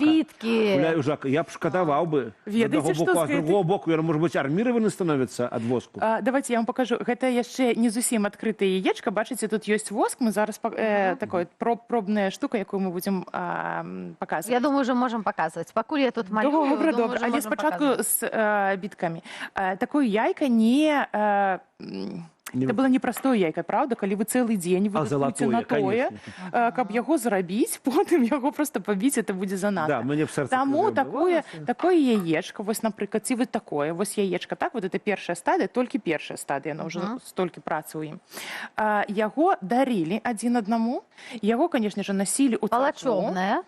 Это валачобная. Можна было валачобнікам, канешне, падарыць, а можна было яшчэ паставіць за ікону, і это был як такі пэўны аберег на цэлы год, вось, і это яечка, яно вось так вот. Карацей, гуляць у жакі просто з іншымі яйкамі. Ну, шалупінем, зварыў шалупіні сабе. Напрыклад. Что-то у меня трэба больш... Трэба больш практыкі. Это нормально, калі ты не практыкуешься, і адразу у цябе выдатна для пачаткоўца атрымліваецца. Я вам скажу, не такая лёгкая справа. Трэба, бо гэты воск, ён цячэ вельмі нераўнамерна. Як хоча. Тут трэба набіць руку, канешне. Это правда. А ёсць значэнне пэўнае для сімволіка гэтых узораў, якія мы малюем. Ці збольшага, як душа артыста і мастака, мастачкі ляжа? У асноўным пра душу это, канешне, гісторыя, таму што ёсць нейкія выявы, якія ў нас традыцыйныя, тая ж зорка васьмірог, напрыклад, якую мы можам знайсці на вышыўках, на ліштвах, на яйках таксама вельмі папулярная. Але калі гаспадыні хацелася ўжо вясны і кветак, і птушак, то ніякія там не зоркі, ўжо што яна хацела, то і рабіла. Марыя, а што у нас там у нашай місачцы? Можа, там ужо нейкі цуд здарыўся? Цуд пакрысе здараецца, вось яйка становіцца цемнейшым, і ўжо па гэтаму нават можна нанасіць наступны слой. Перад тым, як яйка ўжо апошняя стадія, яна амаль цалкам ужо ў воску, там застаецца трошачку, і яно выглядае, ну, вот так троху неахайна. Ну так, яна выглядае жуткавата. Пакажы, як мы яго чысцім, і што далей з гэтага атрымліваецца? Пакуль я тут вось у нас застаюцца такія палосачкі, ўжо яна трошачку адкрыта, і тут вельмі істотна, акуратна гэта рабіць, таму што, ну, як бы, па-першае, свечка, а па-другае, каб яе не закапціць. Давай. Ну, вот так вот подносим, і воск пачынае таяць. Так, вось мы бачым, воск пакрысе тает, галоўнае не сверху, каб яна не абкапцілася чорная, і потым ён знімаецца лёгка, і все застаецца вось такая вось белая полосочка, альбо птушечка. Такое экзистенцыянальнае пытанне. Давайте. Дык усё такі, вот пісанка. Да. Беларуская гэта традыцыя, ці гэта ад суседзяў да нас прыйшло, там, можа, з Украіны, з Польшчы, я не ведаю. Яйкі фарбуюць не толькі на Вялікдзень. Вось, напрыклад, на сёмуху таксама фарбуюць яйкі, ўжо ў зялёны колер, але таксама частка традыцыі, вось такая ўвогуле, яйкі у нас у традыцыі шмат дзе выкарыстоўваюцца. І таму, як бы сказаць, што, ну, вось тут вот межа па Палесю ідзе, так, вот тут Украіна, яны вось так, а у нас зусім этого не было, это, конечно, немагчыма просто зрабіць. Ёсць нават, я цяпер жыву на Падляшшы свае рэгіянальныя акалічнасці распісвання яек. Не ведаю, як бы ў сярэдняй Польшчы, але нават там ёсць. І таму это агульнарэгіянальная з'ява творчасці такого мастацтва. Агульна-ўсходнееўрапейская атрымліваецца. А колькі, вось, Марыя, вы там на святы сабе робіце таких пісанак для сяброў там падарыць, для Аліны з Анатолем прынесці ў студыю? Ну, па шчырасці не шмат, таму што, напраўду, гэта вымагае шмат часу. Гэта вымагае вельмі шмат часу, я вам скажу, сябры. І часу, і цярпення, таму што, вось нават Аліна ўжо не дасць мне сабраць, бывае, калі рука дрогне, і а ў цябе там какая-то канцэпцыя. То вось, напэўна, гэта 2-3 яйкі на год я раблю і дарю камусьці. Вау. Так, 2-3 яйкі на год. Гэта, што называецца, адзінкавы такі выраб. Гэта вельмі крута. Так, але ж я не ствараю яшчэ музей, ну, я спадзяюся, што яшчэ прыйдзе час гэтага музея. Жадаем табе менавіта стварыць музей традыцыйных беларускіх рамёстваў, мастацтва. У нас ёсць чым ганарыцца, і гэта вельмі цудоўна. Марыя, дзякуй вялікі. Я думаю, што я застануся з гэтым дзэнам і яшчэ тут паспрабую давесці маё яйка, каб яно ўсё ж такі было таксама класнае і прыгожае, таму што не паспела пакуль. Марыя Грыц, папулярызатарка беларускай культуры, была з намі ў студыі. Мы працягваем нашу падрыхтоўку да Вялікадня. Так. Я таксама хачу падзякаваць Марыі і павіншаваць з вербнай нядзелі і з надыходзячым Вялікаднем. Хай ўсё будзе добра, светла і прыгожа. А мы рухаемся далей. Тым больш, што калі цяпер вы пасціцеся, яйкі можна распісваць, а калі не, то гатуйце разам з кіраўніцай тэатральнай студыі «Купалінка» Наталіяй Локіць. Яна распавядзе вам топ яе улюбёных заправак для салатак, а я працягваю распісваць. Лаўлю беларускі дзен.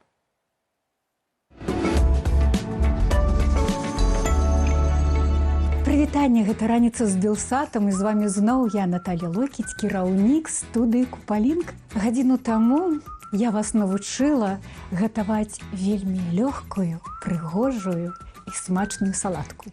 Але мы ж з вамі ведаем, што салатку можна прыгатаваць з усяго, што ёсць у нас у лядоўні. Але галоўнае ў гэтым, як яе правільна даправіць. Я вам зараз пакажу свае улюбёныя салатныя запраўкі. І пачынаем мы з універсальнай запраўкі. Для гэтага нам спатрэбіцца аліўкавы алей, мёд, соевы соус, лімон і гарчыца. 3 столовые ложки оливы, 1 чайная ложка мёда, чайная ложка гарчыцы. Калі хочаце, каб запраўка мела іншую структуру, то для гэтага можна ўзяць французскую гарчыцу, ці, як яна яшчэ называецца, дижонская. І нам спатрэбіцца чайная лыжка лімоннага соку. У гэтую запраўку можна дабавіць соль, але я замест солі заўсёды дабаўляю соевы соус. Таксама чайная лыжачка. І ўсё гэтае мы яднаем. І гэта будзе наша першая універсальная запраўка для зялёных салатаў. Дарэчы, вельмі раю карыстацца гэтай запраўкай для страваў з птушкі. Яны вельмі асвяжаюць якраз гэтыя стравы і робяць іх не такімі сухімі. Зараз зробім другую. Ад нашай салаткі засталося авакада, яго мы і выкарыстаем. Калі мы з вамі дадамо зубок чоснаку, сока лімона і алівы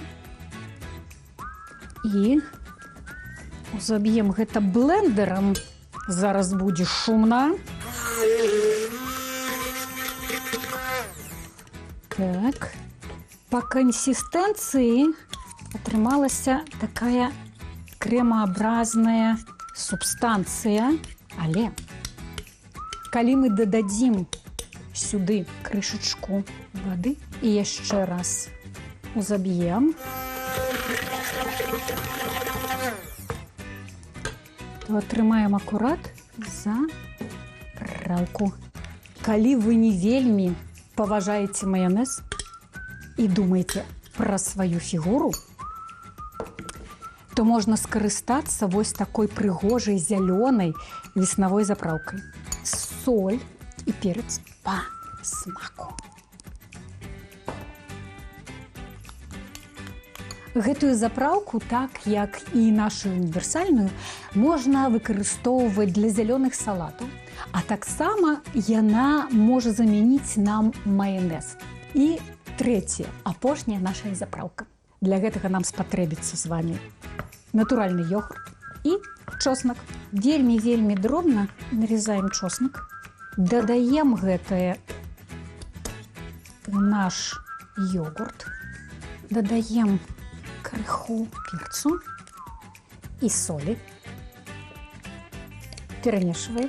Усё вельмі проста, але ад гэтага наша запраўка не становіцца менш смачнай. Пасуе для вечароў на канапе, калі вы глядзіце кіно і макаеце ў яе, напрыклад, смачную тарціню, ці чыпсы, ці моркву, каму што падабаецца. Такім чынам, сёння мы з вамі прыгатавалі 3 цудоўныя запраўкі. Універсальная, якая пасуе для зялёных салатаў, для страў з птушкі і рыбы. Запраўка з авакада, якая можа замяніць нам маёнез. І самая утульная запраўка. Запраўка з натуральнага йогурту і чоснаку. Смачна есці.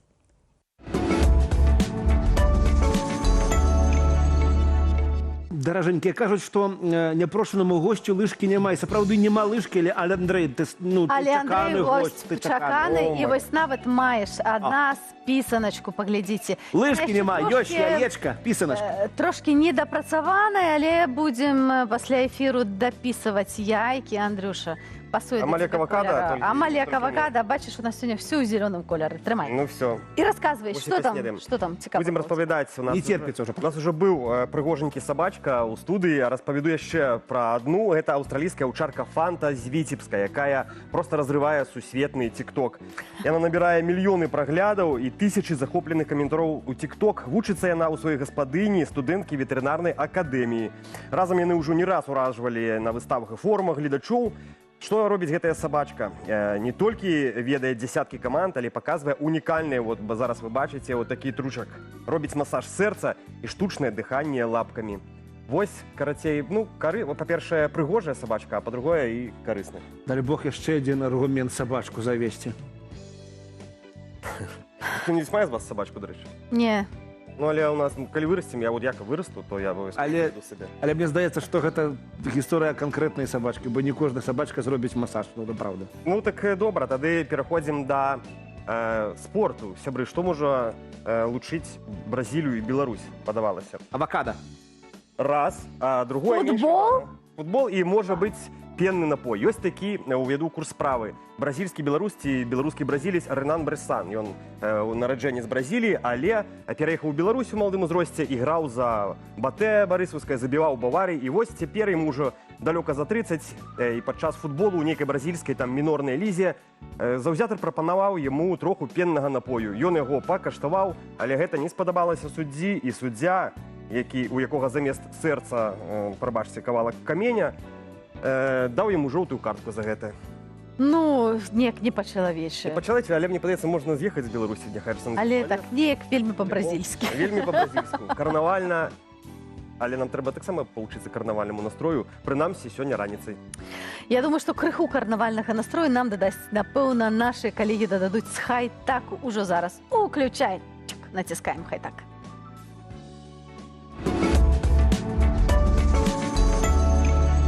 І от смотри, зараз поглядім відео, і, як кажуть, родная мова в Білорусі вже становиться не той. Давай поглядім.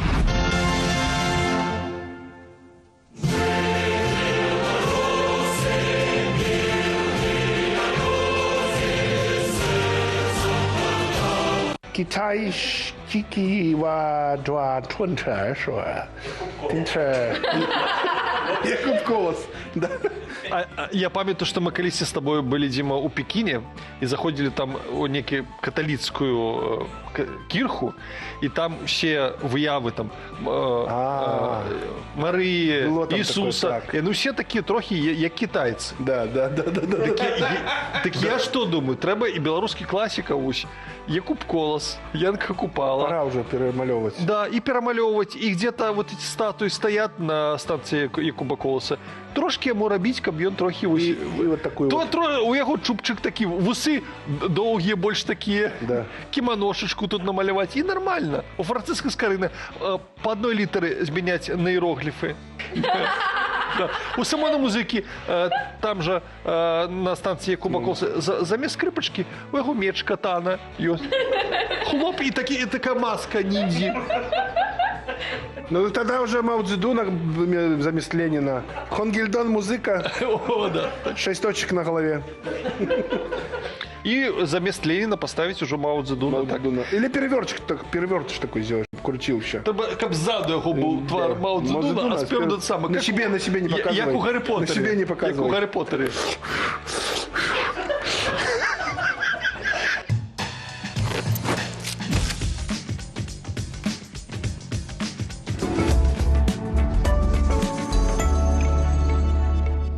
Цалкам сатырычнае шоу можна глядзець на Белсаце па суботах у 21:30. Таксама выпускі знойдзеце на YouTube-канале Белсат Лайф. Подписывайтесь обовязково. Таксама не забудьте подписаться на наш Инстаграм и покидайте ваши комментарии. Пытали вас, где НРМ, калі ласка, Пит Паўлаў сам своей особе у нашей студии. Привітання, Пит. Привітання. Рады вас бачыць, рады бачыць наших гледачоў, слухачоў і рады нарэшце завітаць на Белсат. Мы вельмі рады, што ты з намі прыйшоў не з пустымі рукамі, вядома, з гітарай і з добрымі навінамі. Расказвай, што ў цябе адбываецца? Ну, як не дзіўна, адбываецца вельмі шмат усяго. Перадусім я прынес вам новую песню, на якую вось сёння, заўтра, сёння вы можете паглядзець кліп. Мы нарэшце зрабілі кліп. Эта песня цалкам з'явілася тут, у Варшаве, в выгнанні. Адзінае, што хочу пра яе расказаць, што яна з'явілася не з чыстага аркуша, яна была напісана на падставе п'есы гітарнай, якую я ведаў усё жыццё. І я насіўся з гэтай п'есай, то яе забываўся, то яе ізноў вучыўся граць. І гэта п'еса басанова. І калі вы пачуеце песню, не здзіўляйцеся, я ніколі не граў басановы, а тут вы пачуеце басанову. І вось гэты досыць сумны тэкст, ён кампенсуецца досыць легкадумнай музычкай. Такі лёгкім рытмам. Тым больш гэтым лёгкім рытмам ты збіраешся ехаць у Еўропу. Ну так, это другая навіна. У мяне распачынаецца такі даволі ўжо вялізны еўрапейскі тур. Ён пачынаецца вакол Балтыка, Гельсінкі, Таллін, Рыга, Вільня, а потым я пераношуся на Кіпр. Амаль на 2 тыдні. Так, это геаграфія. А што ў гэтай за 2 тыдні будзеш паказваць? Якая музычная праграма? Што ўвайшло ў гэту музычную праграму? Якія творы адабраў? Іх жа шмат? Ну, глядзіце, я калі перасоўваюся з гітарай, гэта зусім не пахожа на НРМ, таму што гэта акустычна. Гэта гучыць, ну, музыка напісаная такім чынам, каб яе можна было граць на акустычнай гітары, альбо адаптаваная.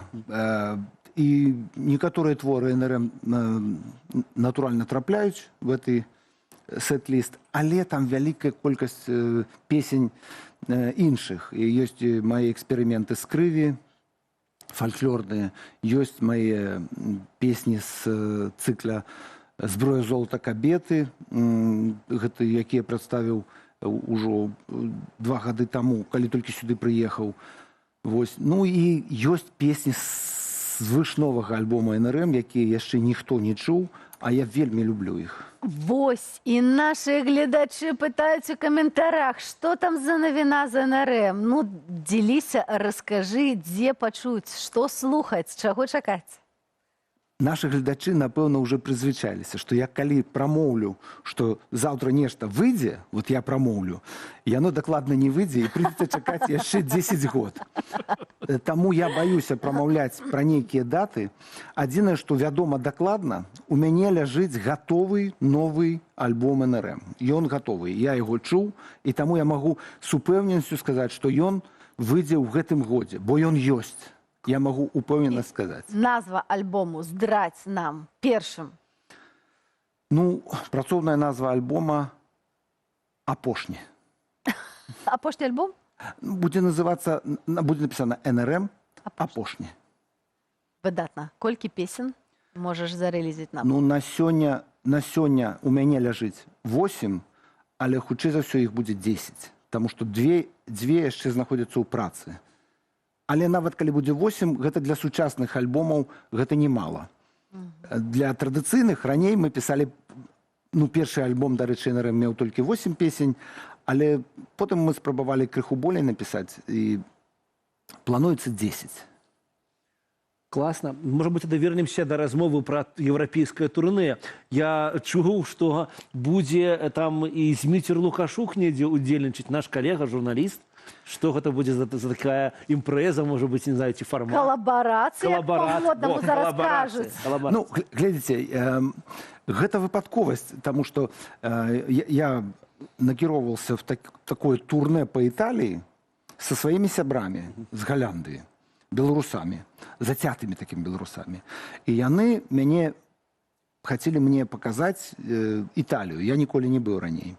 І як высветлілася, калі пра гэта даведаліся італьянскія беларусы, яны вырашылі зрабіць нейкія мае канцэрты. А Зміцер Лукашук збіраўся туды са сваёй нацыянальнай ідэяй. І ён змяніў нават даты сваіх вось гэтых канцэртаў, каб былі супольныя. По-моему, гэта павага, правда? Вельмі эксклюзіўныя сустрэчы, на які шчыра запрашаем нашых гледачоў. Сачыце, напэўна, Піт, у цябе в тваіх сацыяльных сетках будуць усе даты канцэртаў, імпрэзаў, дзе як наведаць, як квіточкі набыць, зразумела, правда? Ну, я заклікаю ўсіх падпісацца на мае соцсеткі. Па-першае, гэта ваш грамадзянскі абавязак. Ён ад вас нічога не... Экстрэміст ці не? Давай паперед. Я, здаецца, ну, так, афіцыйна не экстрэміст, але ўсё ж такі, я баюся, што хто ўжо зусім пераймаецца ў Беларусі, вы асцярожна это рабіце. Не падпісвайце, але заходзьце. Да, заходзьце, просто паставьте себе в календарик, что каждый день треба наведать питовские каналы и кликнуть там, лайкнуть, але осторожно. Пит, ты будешь нам штосьці спяваць? Гэта будзе прэм'ера песні у нас у жывым эфіры. Упершыню на раніцы на Белсаце у нас сёння будзе прэм'ера песні. Што за песня? Як яна напісалася? Ты уже трошечки расказаў, што яна у незвычайным для цябе рытмы басановы, трошки пра самоту, але прыадкрый яшчэ некалькі дэталяў гэтай песні. Ну, песня мае назву «Ту, ту-тут, ту-тут». І гэта гульня словаў. Бо, па-першае, в басановых любяць нешта такое зрабіць ла-ла-ла-ла-ла, хо-ба-ла-ла-ла. Гэта для басановых вельмі власціва. А тут гульня словаў «ту» па-польску, гэта «тут» па-беларуску. І вось это «ту, ту-тут, ту-тут», гэта ёсць галоўны такі гачык гэтай песні. Ну і песня пра жыццё, пра маё, і мне здаецца, кожны пазнае сам сабе. Я спадзяюся. Ну што, цяпер сюрпрыз, кавалачак новай песні Піта Паўлава на раніцы з Белсатам. Тут. Тут раз. О, ёсць. Раз, ёсць. Добра. Вы зараз пачуеце выкананне з луперам. Магчыма, гэта не проста выкананне на гітары, а яшчэ вы пачуеце выкананне з луперам. Вось ён ляжыць. Там такая кнопачка, скрыначка з кнопачкай. Ёсць лупер.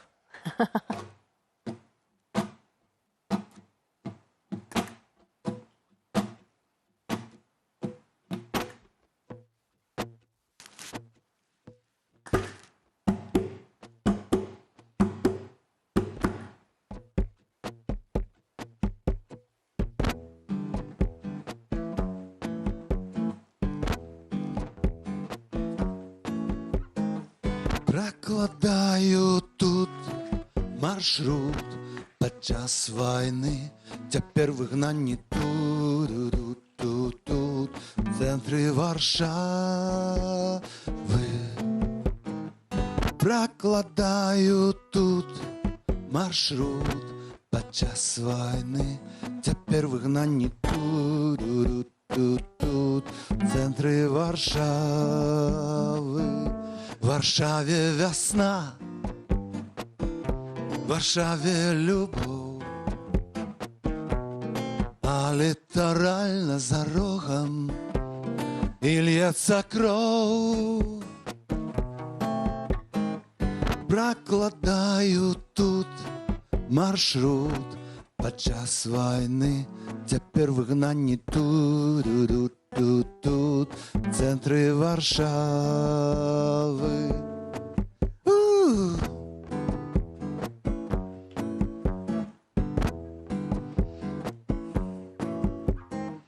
Нас зацягвае магутны вір. Адсюль ні берагу, ні броду не відаць, і не прадказаць, і не зразумець сэнсу. Нас зацягвае магутны вір. Адсюль ні берагу, ні броду не відаць, і не прадказаць, і не зразумець. В Варшаве весна, в Варшаве любовь, а літаральна за рогом і льецца кроў маіх сяброў. Нас зацягвае магутны вір.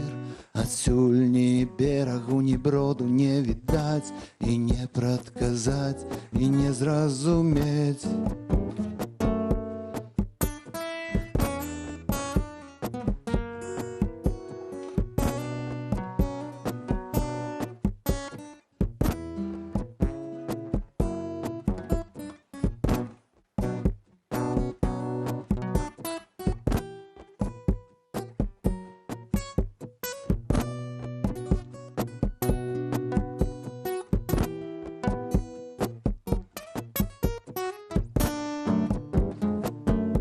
В Варшаве весна, в Варшаве любовь, а літаральна за рогом і льецца кроў маіх сяброў. Нас зацягвае магутны вір. Адсюль ні берагу, ні броду не відаць, і не прадказаць, і не зразумець. вітаць.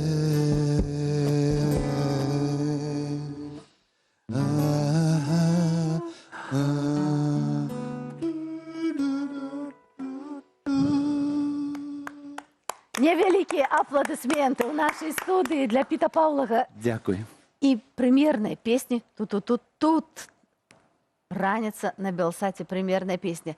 Неўзабаве будзе ў нас і кліп, як толькі выйдзе, спадзяюся, будзе дазвол і мы пакажам, правда? Будзе дазвол, канешне, круціце.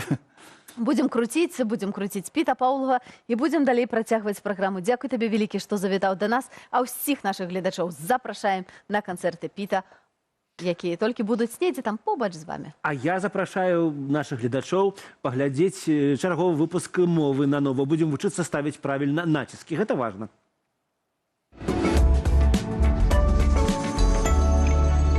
Слухай, то можа пачекай мяне вечаром каля цэрквы, га? Ну пачекай. Пазнавальна, так? Чаму так складана бывае вызначыць націск у беларускіх словах? А ўсё проста. Таму што націск у нашай мове не фіксаваны і можа выпадаць на любы склад, а не толькі на перадапошні, як у польскай мове, альбо на апошні склад у слове, як у французскай. Але не толькі іншаземцы змагаюцца з нашым націскам і часам трапляюць пальцам у неба. Што прыкра, але і самі беларусы бывае ставяць яго не туды, куды трэба. У чым жа справа? Ну, па-першае, у сумна вядомай русіфікацыі, у выніку якой шараговы беларус выкарыстоўвае і чуе расейскую мову куды часцей, чым родную. Да прыкладу, сёння ў Менску толькі 2% дзяцей навучаюцца па-беларуску. Безумоўна, маем таксама і ўплыў, можа, ў меншай ступені польскай мовы. Напрыклад, гэта той самы выпадак, выгода, пачекаць. А таксама ўплыў беларускіх дыялектаў, але пераважна сярод людзей сталага веку. Напрыклад, яны кажуць «дзіцятка» замест «дзіцятка», «курыца» замест «курыца», «п'яны» замест «п'яны», «жніва» замест «жніво», «высака», «глыбака», «далека». Аднак асноўную праблему ўсё ж складае русіфікацыя.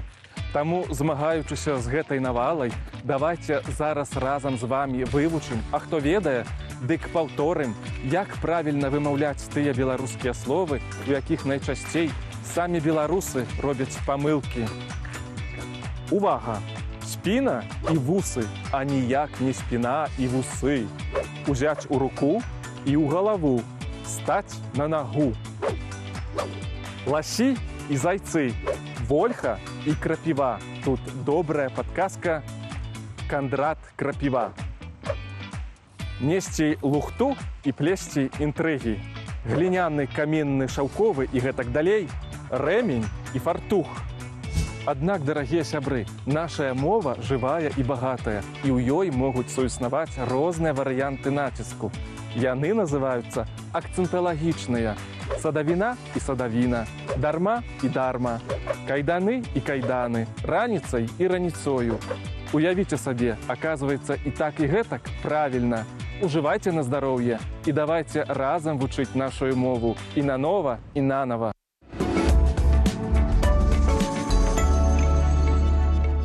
Новыя выпускі «Мова да нова» глядзіце па серадах у эфіры Белсата. Таксама шукайце праграму на YouTube-канале «Белсат Лайф». А мы нанова вітаем у нашай студыі Андрэя Сульжыца. Андрей, што там у каментарах? Шчыравалі нашы каментатары? Так, каментатары раскрываюць нам сваю лакалізацыю.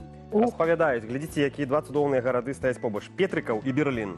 Боже, гэта і той, і другі люблю. Але Менск бачыла таксама ў каментарах. Ёсць Менск, прычым паспрабуем здагадацца, напэўна, толькі я это магу зрабіць. Добрай раніцы. А з шэрага вясновага Менску дзесьці паміж Шаранговіча і паўднёвым захадам. Прывітанне, Менск. Так, это дзесьці, я думаю, в раёне Малінаўкі, плюс-мінус. Далей яшчэ нашыя, па-першае, адзначаюць гледачы строі, што вот это ўсё нашыя аліўкавыя колеры. Конечно, авакада, ну, але ж колер аліўкавы. Перазрэлыя авакады. І перазрэлыя у тым ліку. Падабаюцца колеры? Падабаецца, безумоўна. Пішуць таксама пра тое, як фарбаваць яйкі. Цыбуля ўсё-ткі найлепшая фарба для яек. Можна яшчэ пакласці на яйка прыхаваныя лісткі дрэваў, каб атрымаўся прыгожы малюначак.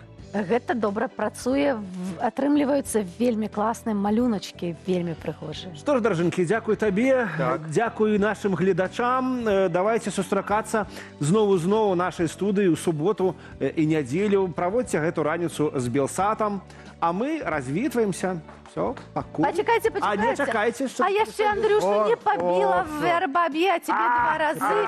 Памятаем, што сёння вербніца, вярба б'е не я, а вярба, а за тыдзень Велікдзень, шаноўнае гаспадарства, і Велікдзень раніца з Белсатам будзе таксама з вами.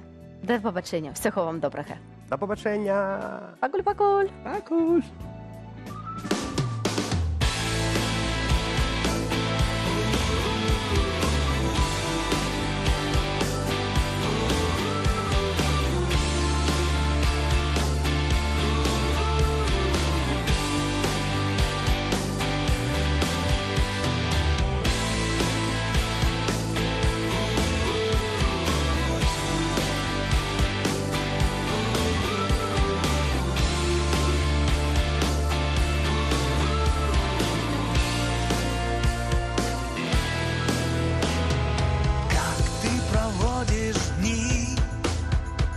Рождается твоя любовь и живет за дымкою дождя, и, наверное, верит до последнего.